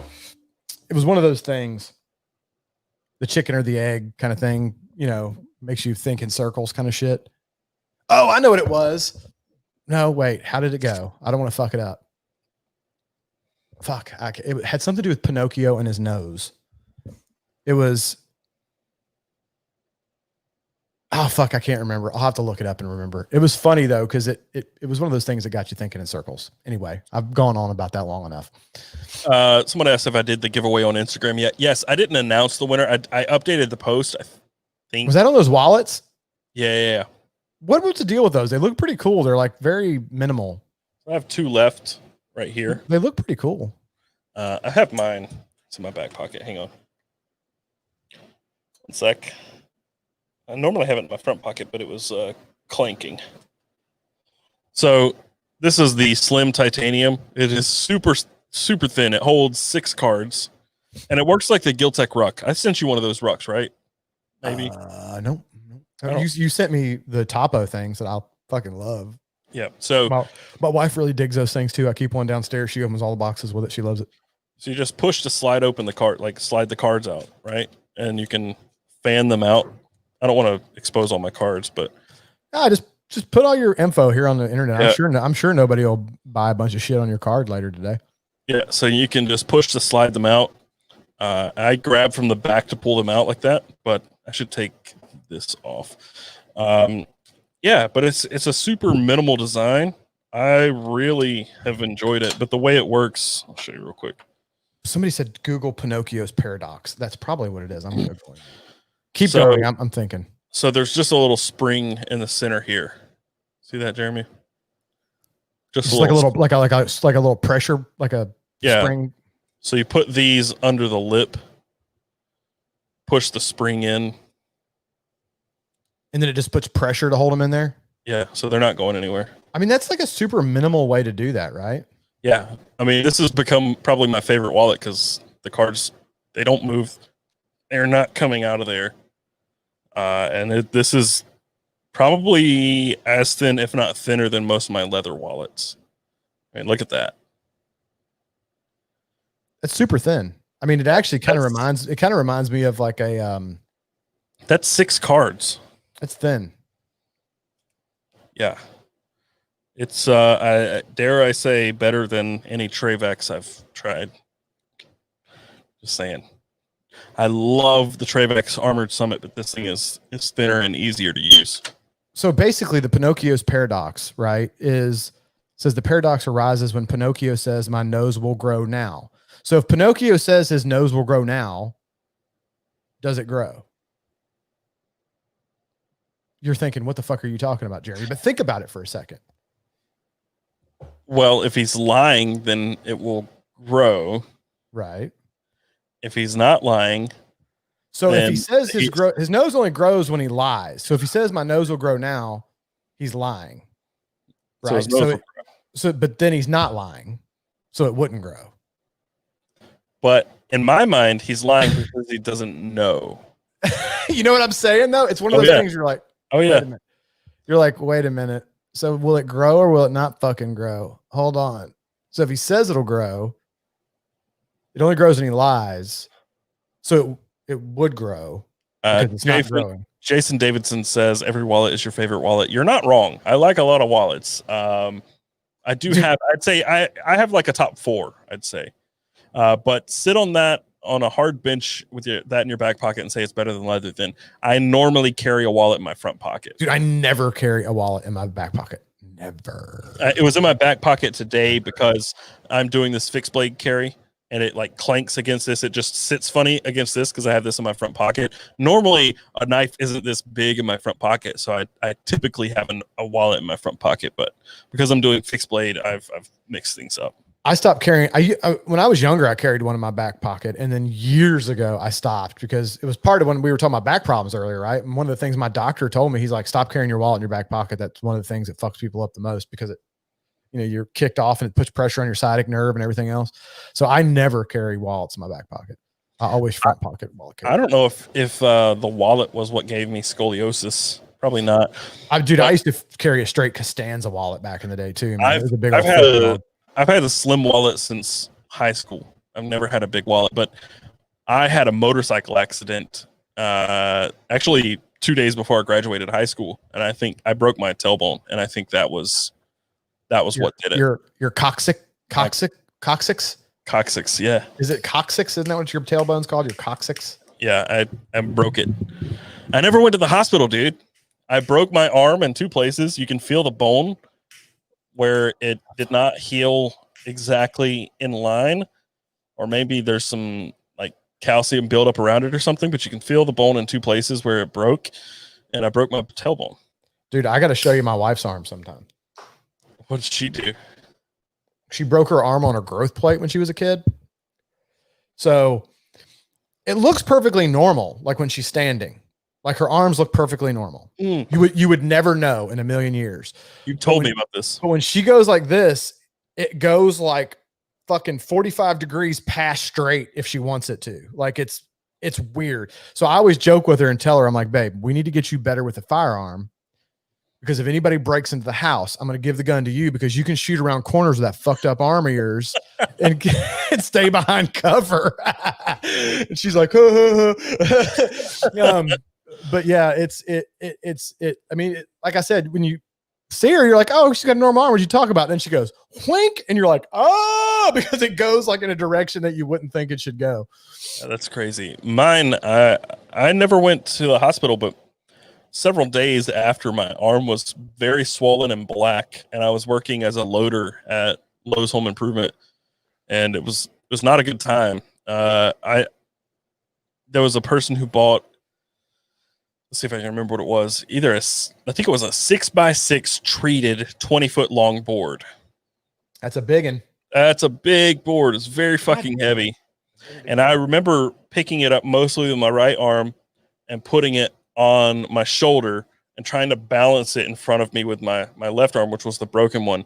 And the weight shifted forward and I tried to catch it and my arm just went pow. Mm-hmm. And I dropped the board and the guy was like, "Are you okay? What was that?" And I was like, "That was my arm. I'll be back." I was like, "I'll be back."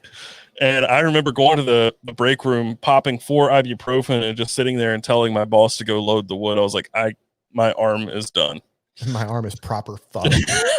And he knew it was broken. He saw it was black. He was like, "What'd you do?" And I told him I wrecked my motorcycle. Still never went to the hospital. Probably not the best decision I've ever made, but here we are. Gavin Thomas. Gavin, fuck you. No, just kidding. Johnson. Yeah. He says, what was it like getting into bourbon during Prohibition? I like you, Gavin. I like you. I like you too, Gavin. I'm just fucking with you, buddy. Davis Wallace, do either of you like hot sauces other than just the boring grocery store stuff? Dude, if you had Pete's hot sauce? Yeah, that stuff is good as shit. Dude, it's good. Dude, I love it, and my 15-year-old fucking loves it. He puts that shit on everything. Every time he eats anything, he's in there with Pete's sauce. I'm like, hey man, that's just not easy to get. Like, can you fucking go easy? He's like, man, it's good. He puts it on everything. It's delicious. He did good on that. I went through it in about a week and a half. Dude, it's so good. He did a bang up job. I don't know who came up with that recipe, if that was his recipe or one he kind of concocted or what, but it's tasty shit. I don't know, but I went hard into hot sauces one time. And I got my ass burned and just fell out of it. Also, fuck you up, dude. Dave's Insanity. Whoa, that's not hot sauce. That's not hot sauce. So that's like some kind of weird form of torture. It's acid in a bottle. Like shit is so hot. I know that there is hotter hot sauce than Dave's Insanity, but sure. I went to a place called Caltort when I was it was California Tortilla when I was in Pennsylvania. Everybody calls it Caltort, and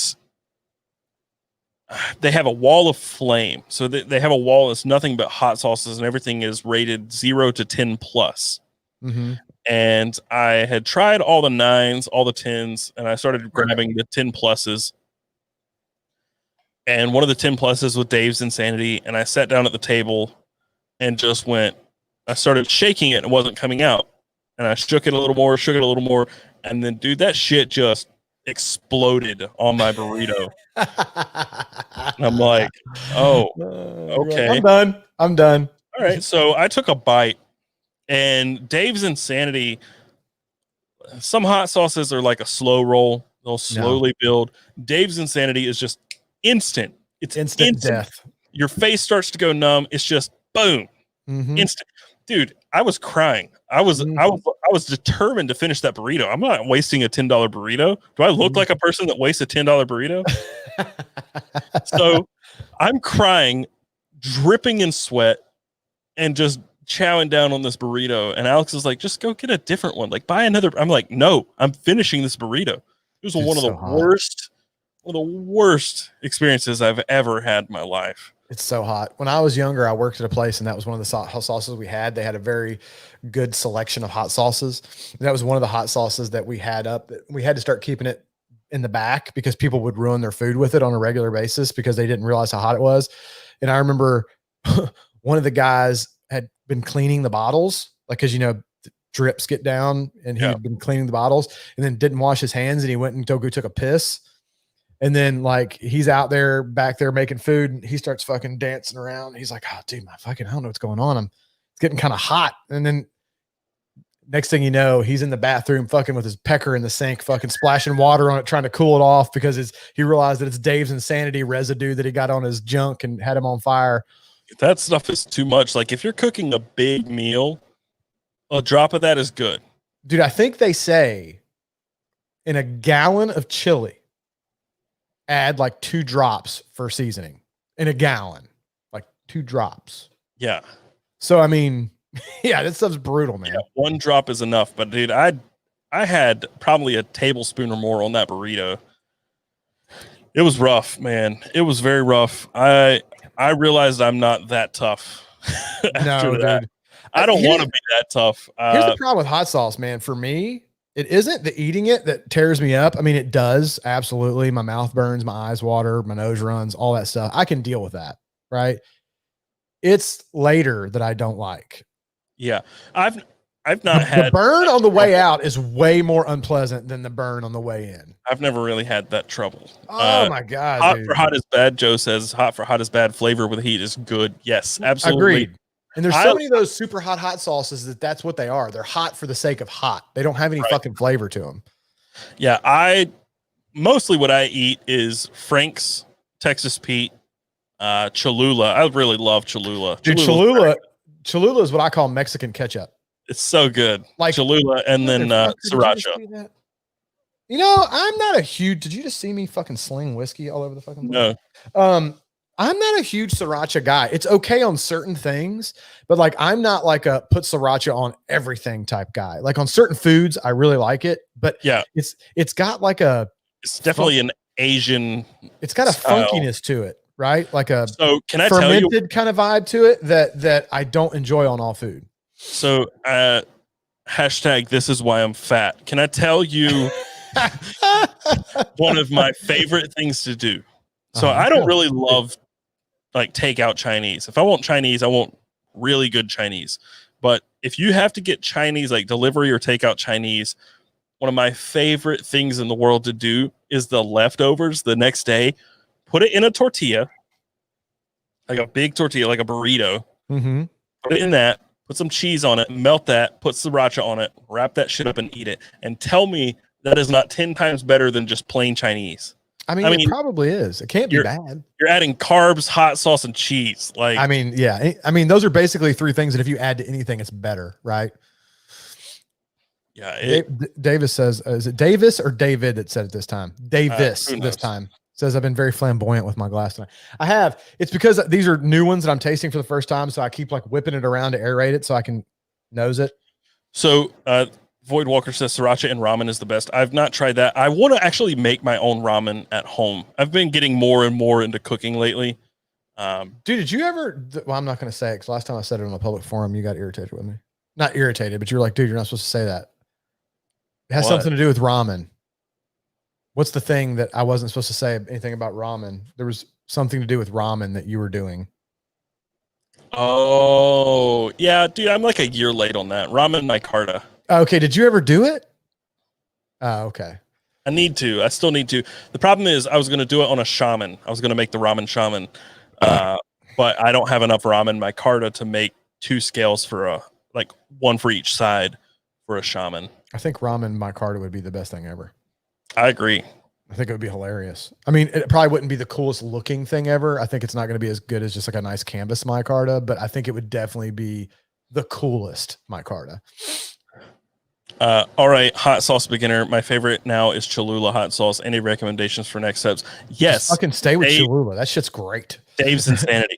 No, God, don't listen to him. He's a fucking asshole. He's trying to set you on fire. Dude, Dave's is awful. Cholula, I like for like everyday use. I like Cholula.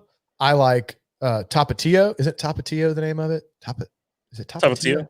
I think it's called Tapatio. It's somebody in the chat is recommending that. Yeah, Tapatio is really good. Cholula is really good for Mexican food. Those are both Mexican hot sauces. They have a very distinct kind of Mexican vibe to them. What is that? What is the habanero? That comes in a red or green. I cannot remember. Sauce? Like hot sauce or pepper? Yeah. It's a hot sauce. Dude, you know it's really fucking I think good. it starts with an E. Hang on. That green fucking, was it called Hernandez jalapeno avocado, some shit that it's like a sauce you put on Mexican food. It's just delicious. I have no idea what you're talking about. What I'm talking about is El Yucateco. El Yucateco? Yeah, this is the real shit. Louisiana hot sauce. Somebody just said that. That is good. I like good old. I wouldn't say this is the best, but this is the real shit. I've never had that one. Yeah, it comes in either this or like a what do they call it? A Verde version. Dude, I just like good old Franks sometimes too. Just good old Franks, man. You can't go wrong with some good old Franks or some. I also really like Crystal. If you like vinegary, I think Crystal hot sauce is really good. I don't like Crystal. I like the ones that are always in my refrigerator for the most part are Frank's, Louisiana hot sauce, good old standard. Those are like two of the Crystal, Tapatio, and Cholula. Those are almost always in my refrigerator. Captain Kirk small batch. Hell yeah. Dude, that shit's delicious, man. It's good. I need to reach out to Chad and get some more. Yeah, I don't know. Is that stuff readily available or was that just like a drop? Limited drop. God dang it. But I'm pretty sure I could ask Kirk or Pete or somebody. Yeah, somebody's got some. But dude, I went through it in a week and a half. I went through it so fast. It's so good. Yeah, it was good. I've still got a little left. My 15-year-old has been putting hurting on it though. You could tell it's habanero based. Like I took the tiniest little, like I put it on a spoon when I first got it, and I was texting Pete at the time, and he was like, "What do you think?" And I'm like, "Dude, so good, definite habanero based. Like I love it, absolutely love it." Dude, this damn Calumet stuff. I went back to that after the road. This shit's delicious. God damn, this stuff's good. I saw somebody said it. That Valentina, yes, Terry said it. That is a good hot sauce. I don't have Valentina's not bad. Yeah, I do like that. I don't get it all the time, but it is a good one. I'm glad we're talking about this because so I learned something recently. I have never in my life had a problem with heartburn. Ever. I've had heartburn twice in my life. Yeah. I'm 30 years old. I used to have a hard time with it. And the first time I had heartburn, what I was doing is I was putting too much lemon in my water, and I was drinking like a gallon of lemon water every day, and it just offset the acid in my stomach, and I just started getting heartburn. So I was doing reading, and I ate some bananas, and I felt fine. When I was at the beach, somebody recommended getting the Black Label Texas Pete, which is the extra hot.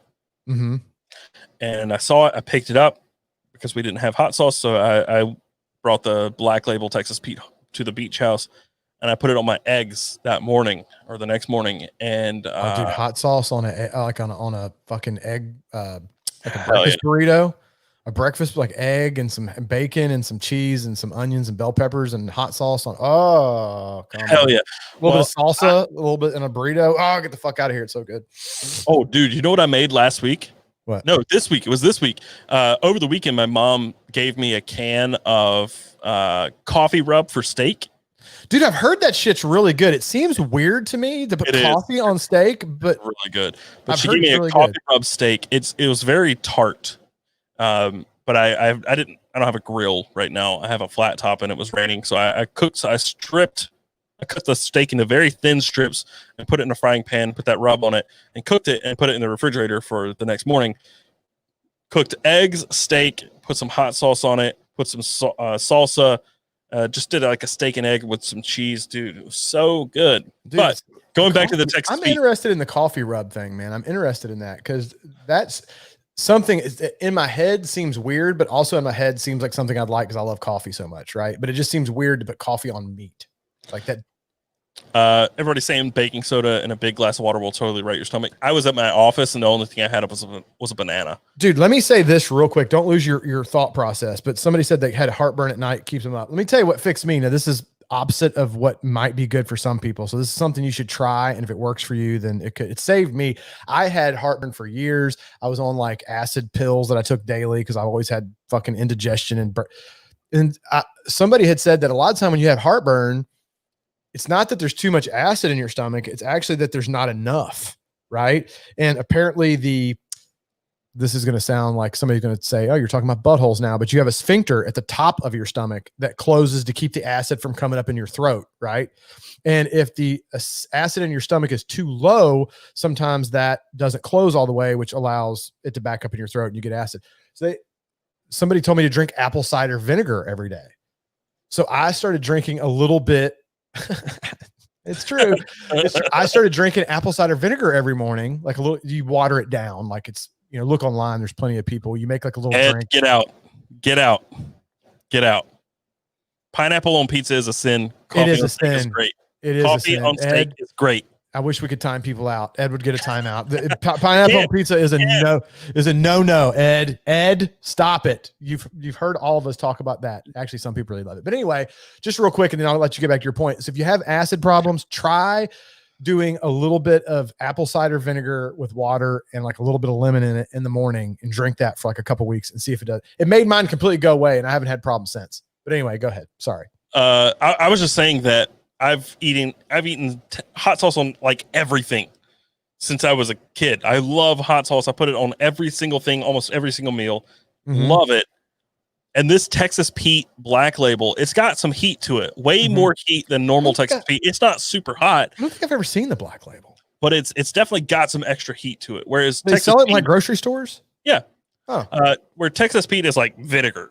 It's like hot vinegar. I love it. It's flavor in like a very mild spice. Yeah, I love it. It's just like hot vinegar. But the Black Label is extra hot. It's definitely got some more heat to it. But dude, every time I put just even a little on my eggs, heartburn for hours, almost a whole day. Huh. I don't know what it is about that. And I haven't tested it. So what I did was I went back to my other hot sauces. I'm fine. And I haven't had that Black Label in weeks since the beach, basically. Maybe there's something in it. Maybe it doesn't agree with your stomach. I don't know. But I mean, it was like right here for the whole day. Just felt like I was just burning all day. I hate that. And I ate bananas. I did everything I could to try to get rid of it. Nothing. Alex gave me an Alka-Seltzer. Nothing helped it. I'm telling you, apple cider vinegar. If you have chronic heartburn, if you just get it when you eat spicy food and stuff, then that's probably not your issue. It's probably just a spicy food aggravating your stomach. But if you have chronic heartburn where you get it like constantly every day and you wake up in the middle of the night, acid and stuff like that, try the apple cider vinegar, dude. I'm telling you, it's the truth, son. It's the truth. Fixed me, helped me out tremendously. Yeah, I don't ever I've had it twice in my life. Well, I'm counting all these times from the Texas Pete as one because it's so few. That was a span of a week where I had it anytime I had the Texas Pete. So I just thought it was really strange because I've had so many hot sauces and I've never had that reaction. And then Texas Pete Black Label gave it to me. He says he works in a pizza shop and it's very I know it's common that people put pineapple on pizza. It's just wrong. It is. I know. My wife does it. Gordon Ramsay himself said pineapple is not a pizza topping. It's just not, man. It's just not. I love pizza in almost every single form. I like a white pizza. I'll take the raw tomatoes off Alex's pizza and eat it. Pineapple, it changes the whole vibe. It's weird. It's not good. I don't like it. I love cooked pineapple. But you put the pineapple on the pizza, that's a no-go. Bro, you want to talk about something? And I actually was going to make a video at some point with a couple of because my channel encompasses man stuff, right? So I was going to do some like barbecue episodes, like some of my smoke, like not barbecue like grilling, but like barbecue, like smoking recipes and stuff that I do. Man, there's like a traditional, I think it's a Hawaiian kind of pork shoulder smoked recipe that has pineapple involved and wrapping it in banana leaves and smoking it that way. Dude, that shit is so good. A pork butt with pineapple wrapped in banana leaves. You smoke it for about 12 to 16 hours. That shit is delicious. Ed is still going on about how coffee is a sin on steak. So I have to show you this. So the way you make coffee crusted steak, this is a picture that I took years ago. You make a dry rub with unbrewed just coffee grounds. You just grind the coffee, mix it with some pepper and some garlic and some stuff. Make a dry rub it on the steak, and sear it. That right there was the best steak I've ever made. So good. Here, I think I have before I cut it up. You know who was talking about it? It was the guy. What was it on?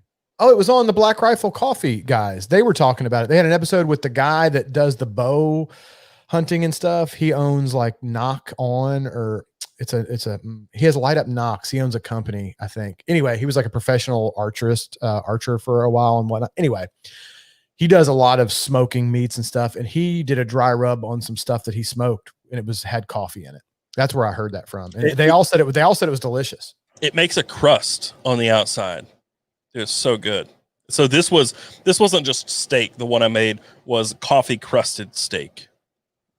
That was the recipe that I found online. Hey, look, Chad's on here. Sorry, I didn't mean to. There we go. There he goes. Hey, Chad, love you. Love what you're doing. All the stuff. I might need another Captain Kirk small batch. If there's any available. If there's not, it's okay. We can do another production run. We don't have to sell it. Just Jeremy and I will have a supply for a very long time. Dude, that shit was so good. It really was awesome. For anybody who doesn't know who Chad is with Big Idea Design, definitely go check those guys out. They make some really awesome stuff. Yes, they do. Awesome stuff. But that's cool. Chad was on here. He said he's been on here for a while. Just wanted to say, hey, I'm joking. Good to see you on here, Chad. I'm joking about the single bottle of Captain Kirk's. I am not joking about a production run just for me and Jeremy. Yeah. I'm just saying. I'm not trying to push anything or be pushy or anything, but I wouldn't be upset. How about Jeremy and I do a whiskey knife fight hot sauce? We use the exact same recipe. Yeah, I'm sure Pete wouldn't get pissed about that. No. We only test it, but we never release it.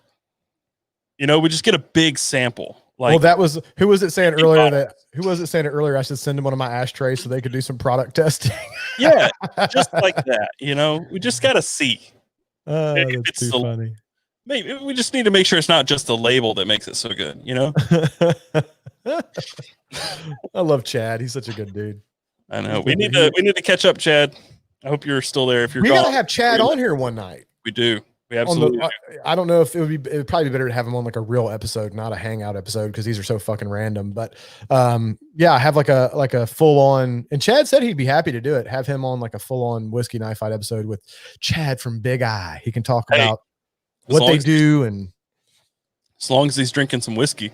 Oh, he loves the whiskey, man. He's a whiskey guy. That's the criteria. If you get on the show and you're not drinking whiskey, actually, I can't say that because unless you're drinking White Claw. Yeah. I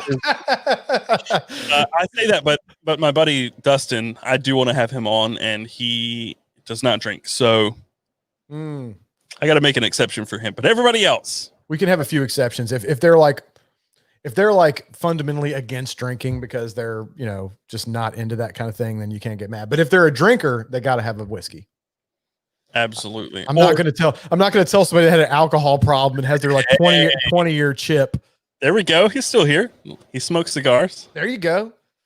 Hey, that's something I don't even really do. I have two that I still have those. I have not smoked them yet. But yeah, if anybody who is a drinker of any nature needs to have some whiskey on here. Oh, what did he say? Chad just let's chat. For sure. Yeah, I'm up. Jump on the show anytime. Yeah, dude. For sure. Got to have Chad on. He's in for all things whiskey. I told you, Chad's my boy. He's actually called me from a liquor store before too and been like, hey man, what's up with this? Void Walker, it shouldn't. It should not exist. I agree. With that. It's kind of like decaf coffee. Hey, Dustin. It's weird. How was that coffee? I don't know if I ever asked you that. I sent him some coffee. I sent him instant coffee once when they had their baby. I told him, I was like, well, okay, so something you should know about Dustin is that he didn't do caffeine drugs or anything. And like caffeine is technically a drug, so he didn't do caffeine, no coffee, no nothing. And They had their baby. You're a brave man. Jesus Christ. Well, Juniper, she's adorable, and he texted me and he was like, how do people get by on not drinking coffee? I don't understand, like, how. If you have a kid, you don't. So Because he texted me and he's like, what do I need to get started with coffee? And I was like, don't worry about it. I'm going to send you something. And I sent him a big box of instant coffee that it's good. It's really good, like third wave, really good coffee. And you just add water. It's Dude, so easy. Can I say the longer this stuff sits, and I'll keep talking about this Calumet, however you fuck, guys know I can't pronounce anything. The longer it opens up, this shit tastes like or smells like straight like maraschino, chocolate covered maraschino cherries. This stuff is so good. The more I drink the Ardbeg, it tastes like a tire fire. The more it tastes like I'm just drinking a campfire. That's it, dude. It's so funny because there's such a very big difference between like super sweet bourbons and like Isla scotches, but I love them both for different reasons, right? They're very different. Yeah. Have a good weekend, Chad. You guys need to keep talk. everyone up. And we need to talk on Tuesday. Chad, have a great weekend, buddy. Good. Thanks for jumping on here. We'll definitely have you on sometime. It'd be fun. Yeah. And Dustin, since you're still here, let me know if you're interested in ever being on. I would love to have you on.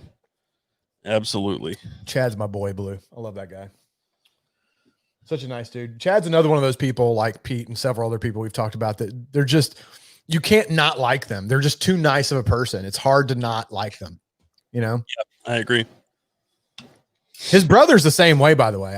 I only have met his brother Andrew back, recently, but him and Andrew, have you talked to Andrew yet? Yep. My God, they're like the same person. I know. It's crazy how similar they are. I know they look a little bit alike, but their voices are identical. I get so mixed up on who I'm talking to sometimes. I'm like, wait a minute, is this Chad or Andrew? Hold on, wait a second. Also a very nice guy, his brother. Yeah, there we go. Look at that. Look at that. I'd love to come on, watch his fragrances, kids, hot sauce, I'll talk, whatever.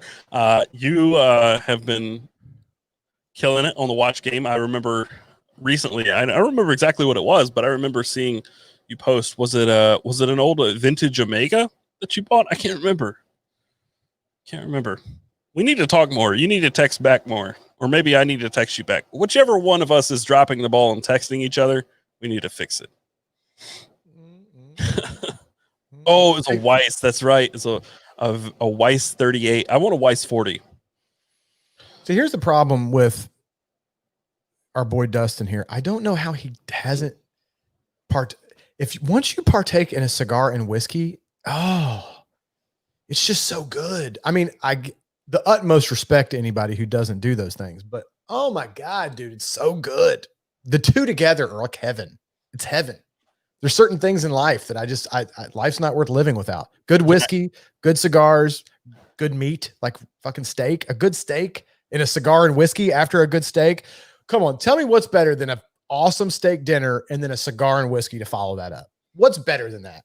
Jeremy, this is going to make you very upset. What? You're going to lose all respect for me. I've only had whiskey with my cigar once. Get the fuck out of here. Once. Dude. One time. Yeah. Dude, I honestly can think a few things in life other than like obviously family, my children, stuff like that I enjoy more than a good big old bone-in ribeye. A tomahawk. Just a big old fucker. Iron skillet, brown butter, garlic situation. Nice baked potato, loaded up with some sour cream and cheese and bacon and all that. And then afterwards sit down with a nice glass of whiskey and a cigar. Like, man, give me a fucking break if you don't think that's the best evening ever. You know what a tomahawk is, right? Mm-hmm. It's got the big bone hanging out of it. Hell yeah. It's usually about enough for like 6. Like the bone-in ribeyes are better than the standard ribeyes. I don't know why. I'm not a chef. I can't tell you why they're better, but they are better. This right here is a tomahawk. Look at that shit.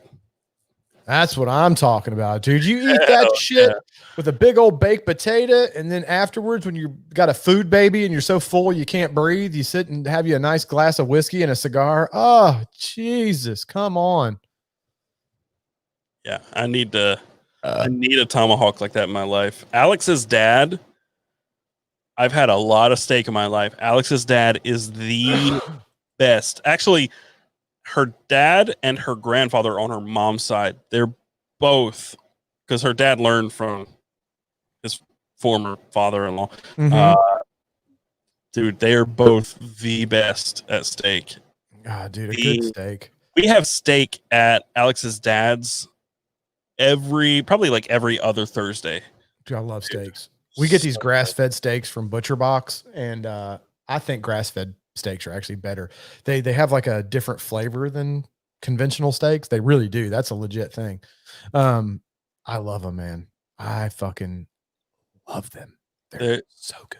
The last time we had steak at her dad's house, it was so tender. It was I didn't even need my knife. I literally just like tried to pick it up with my fork and it fell apart. Like, oh, if only I had some whiskey with that. Dude, that is the main reason why going in the woods in the Northeast sketches me out. What? Because of that fucking tick. Oh, yeah. Yeah, deer tick. The tick that gives you the disease that makes you allergic to red meat. Or like, no, Lone Star tick is what it's called. Lone Star tick. Lone Star. Dude, that happens to me. I would be in such a deep depression that like I would just like crawl up in the fetal position and cry for 3 weeks. Like if I couldn't eat red meat anymore. Oh, dude, so good. So good. So fucking good. There's a restaurant. I don't know exactly where it is, but they will serve you this tomahawk steak. Look at this. Just look at this. You're making me hungry, man. Jesus Christ. Now I'm hungry. See, that's what I'm talking about, dude. I don't remember exactly where it is, but. And here's the thing, man. All you need there is some rock salt, like some coarse salt, some fresh cracked pepper on that. You don't need to go crazy. Don't put any fucking weird shit because you got to taste the meat. Rock salt, some pepper. Put that thing, fry it off in a hot iron skillet with a little bit, and toward the end, put some butter in there, baste it with the garlic and the butter, a little bit of fresh basil in the pan with it when you're doing that. Is it basil? Am I saying that? Rosemary. Rosemary. I don't think it's basil. Wait a minute. Huh? In the pan? Iron skillet. You got to iron. If you've never iron skillet cooked a steak, you're fucking up, brother. Dude. An iron skillet steak braised in brown butter in the pan, and then you put it in the oven to finish it till it's a perfect medium rare. Oh, dude, if you've never had it, go fuck yourself. I'm telling you, you're crazy. If you're going to say some shit about cooking it on the grill, you're nuts. Charcoal. Get the fuck out of here. I'm telling you, I was a charcoal man too. I'm telling you, the iron skillet with the butter, bro. Charcoal. You know what the best way to cook a steak is? The best way. I sous vide them a lot. Sous vide. Yeah, dude, sous vide. You cook that shit to the right temperature and then just sear the shit out of it. Yeah. Well, but see, that's what I'm saying with the iron skillet. A lot of time I'll sous vide them, right? So I'll sous vide them to a medium rare, or sometimes a rare, because even when you put them in the skillet, they do cook a little bit. So I'll sous vide them to a rare. You put the salt on them before you sous vide them and all that. But then you get your iron skillet fucking piping hot and you sear it on either side, just like a minute or two on either side to get a nice crust. Put some butter, some garlic in there, a little bit of rosemary, and braise it in the butter. Oh, dude, come on. I'm telling you, it's way better than the grill, bro. You know what kills me, though? You know what kills me more than anything? Alex's dad, John, is the best. So good at cooking steak. And the whole family's like, where's the A1? Oh, dude, I will kick a motherfucker out of my kitchen for asking for K1. I can't talk. A1 after. Dude, I can't. You know what I put on my steak? Nothing. Nothing. Ever. Never. Not once. Sometimes I'll put a little salt on it. If I go to a restaurant, if I go to a restaurant and the steak is bad, just bland and not good and overcooked, I will douse it in hot sauce. Right. But A1? No, it's like grown up ketchup. I can't get on board with it. It's grown up ketchup. Can't. I can't do it. That's awesome. That's awesome. I can't do it. Reverse. Somebody just said reverse sear. That's also a very good way to cook steak. Dude, I just found a really good looking steak right here. If I'm not mistaken, a reverse sear. That is pretty much what I just explained. If I'm not mistaken, reverse sear. Look at that. Reverse sear. I get confused about which ones. Yeah. See, dude. Come on, dude. Get the fuck out of here. That's awesome. That's why I don't understand vegetarians. Like, I don't understand it. I have relatives that are vegetarians and I love them. And I mean, I get people that but goddamn, dude, it's so good. That is a good steak is so good. How do you not want to eat that? Dude, I just want steak now. God damn it. I know. That's what I'm saying. I'm getting hungry over here talking about all these damn steaks. I do have a Philly cheesesteak in the like a little Philly cheesesteak wrap in my refrigerator. Dude, so anybody who has a Harris Teeter near you, just a little. Dude, we're gonna have to wrap this up pretty soon. By the way, it's been 3.5 hours. Yeah, I know. Anybody who has a Harris Teeter near you, just a little pro tip. They have a little deli section. They make sandwiches, and they'll do any kind of sub you want.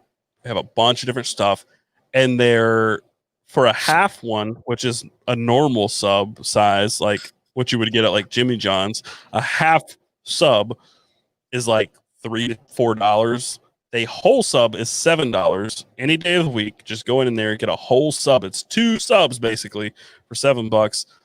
Or if you want a wrap, they'll give you 2 full wraps for $7. Mm-hmm. And every Friday it's $1 off, so it's $6 for 2 wraps. I don't have every Friday. By me. It's more of a North Carolina thing, I think. But I go in there all the time and get their sandwiches because you can actually get them fairly healthy too. Obviously, you're getting the wrap with it, but man, for $6, it's hard not to do it. It's hard not to. Vegetarian is an Old Norse word for shit hunter. That's pretty funny. I've never heard that. That's funny. I mean, I understand some vegetarians do it for what's the word I'm looking for? My brain's not working because I've been drinking too long. That's the reason it's not working. Well, yeah, it never really works great. Let's be honest, but ethical reasons. They don't eat meat for ethical reasons, and it's fine. I mean, I get it. If that's your jam, then hey, I'm not going to judge you. I'm a live and let live kind of guy. Do your thing, but man, I don't see how people do it. One of my good friends is a vegan. Yeah, I love him I to definitely death. don't understand vegans. And let me just say this, and I'm not, again, does not me picking on anybody. I'm not trying to offend anybody that's a vegan, but like, what's the harm in eating an egg? It's basically almost like a consent thing. Like you're not getting permission by the animal to steal its eggs. So I mean, I think we're going kind of far with that shit at this point, right? Like now, and I understand I don't believe in that. I'm fine with it. But like for him, what kills me is I love him to death. He's a great guy. But we went on a trip one time together. It was a Buick trip, and every meal was catered. Anything you want. He's also straight edge, so we had open bars he would not partake. But they had catered salad. Hold on. So he's straight edge and a vegan? Yeah. So this dude's super fun at parties. Yeah. Oh, yeah. Okay. Yeah. Super fun guy to be around. Okay. He is a good guy. He's a lot of fun, but I'm sure he's a good guy. I'm just saying, I don't know about the fun part. but we go to lunch, and he skipped breakfast because they didn't have any vegan options for breakfast. So no breakfast. We get to lunch and they have salads, tons of salad and a lot of different stuff. And then if you wanted meat, they had some meats for you. And I'm like, dude, just get you a salad. And he's like, no, I don't eat salad. I'm like, what? Bro, you're vegan. What do you eat? Like, I know you eat tofu, but what else? And he's like, well, cookies that are vegan cookies and vegan mac and cheese. And dude, he's sort of rattling this stuff off. So he's gonna die within 5 years, basically. What do you eat? Because he's getting no nutrition if he's just eating that shit. Like, honestly, like if you're vegan and you eat a ton of veg and stuff like that, you can be healthy. I mean, it's kind of hard.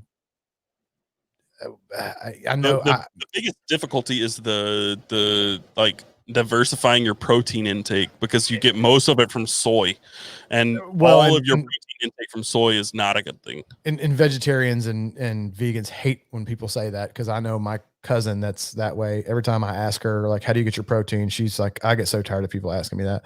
But my whole thing is like, eat eggs. Like if it's a humanitarian thing where you feel bad about the animals getting mistreated, then go and just get, range-free eggs. These chickens are just running around doing their own thing, and it doesn't hurt them to take the eggs. Like, just eat the fucking eggs. Like, what's the harm? I don't think that's hurting anybody. I don't see what the problem is there.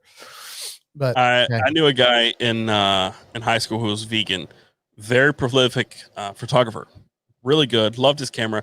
Then he found out there was gelatin used in some part of the film or the process, and there was no way around it. And he sold this really nice camera because it wasn't vegan friendly. And here's the thing. I can almost respect that though more than the motherfuckers that get on social media and talk about how they're all about like, oh, I'm a vegan and like I don't believe in hurting animals.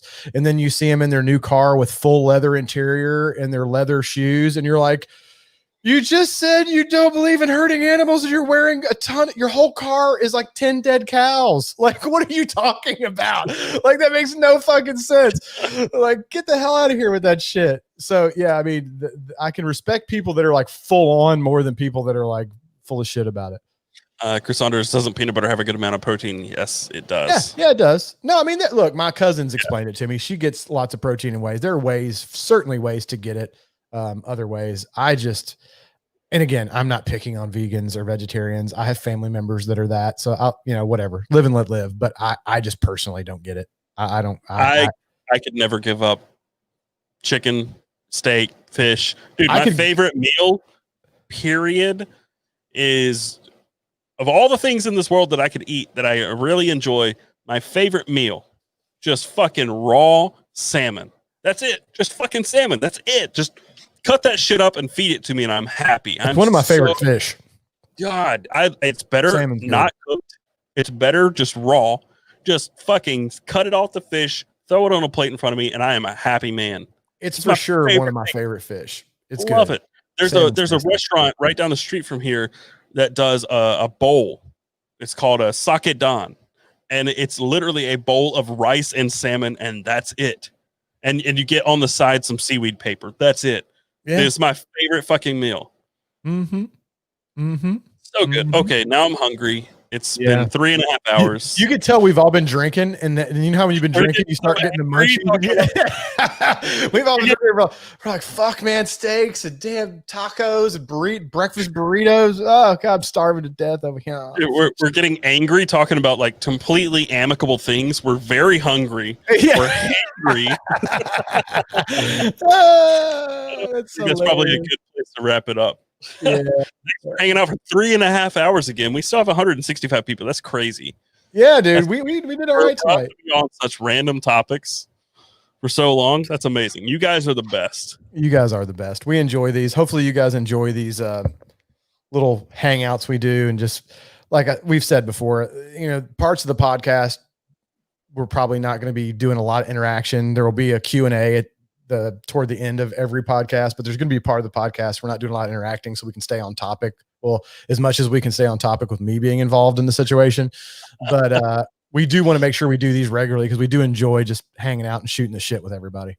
Yeah, it's a lot of fun with the audio podcast we're recording and stuff. There's a little more tension to it, and just trying to stay on task and like be entertaining and informative at the same time while not being too like all over the place. But with this, we can just hang out and have fun. So there's definitely similarities between them, but also they are different beasts. And this is just me hanging out. Like if I weren't doing this right now on a Friday night, I'd be at home watching YouTube and also still just drinking whiskey and being bored. So I'd rather hang out and talk. Yeah, these are fun, man, because you get to interact with people, and there's not any tension around like trying to stay on anything or trying to be on point with, whatever. It's just like shooting the shit with a bunch of people and taking a bunch of grief from the people that follow us. Yeah. People have been ragging on me since 8 p.m. Yeah, taking a bunch of shit from people. I love it. It's good. So it's fun. Where was that? I want Taylor's shirt now. So I'm going to make this shirt, but because people were apparently mad that I made the top stripe, I'm going to flip the colors and make red the top stripe. Whatever. You got to get your colors right, man. You'll piss people off with that stuff. Hey, the first one, I changed shirts before I came here because I was wearing the other bad print of this, which was red and white. So this was red and all of this was white. Oh, you did freaked people completely out. Oh, I know, but it was just a misprint. I clicked the wrong file when I had a sample made. But I paid for it, so I'm not going to not wear it. Right? It's like, fuck it. I need to get some more shirts made soon, actually. I got to drop a new shirt here in the next week.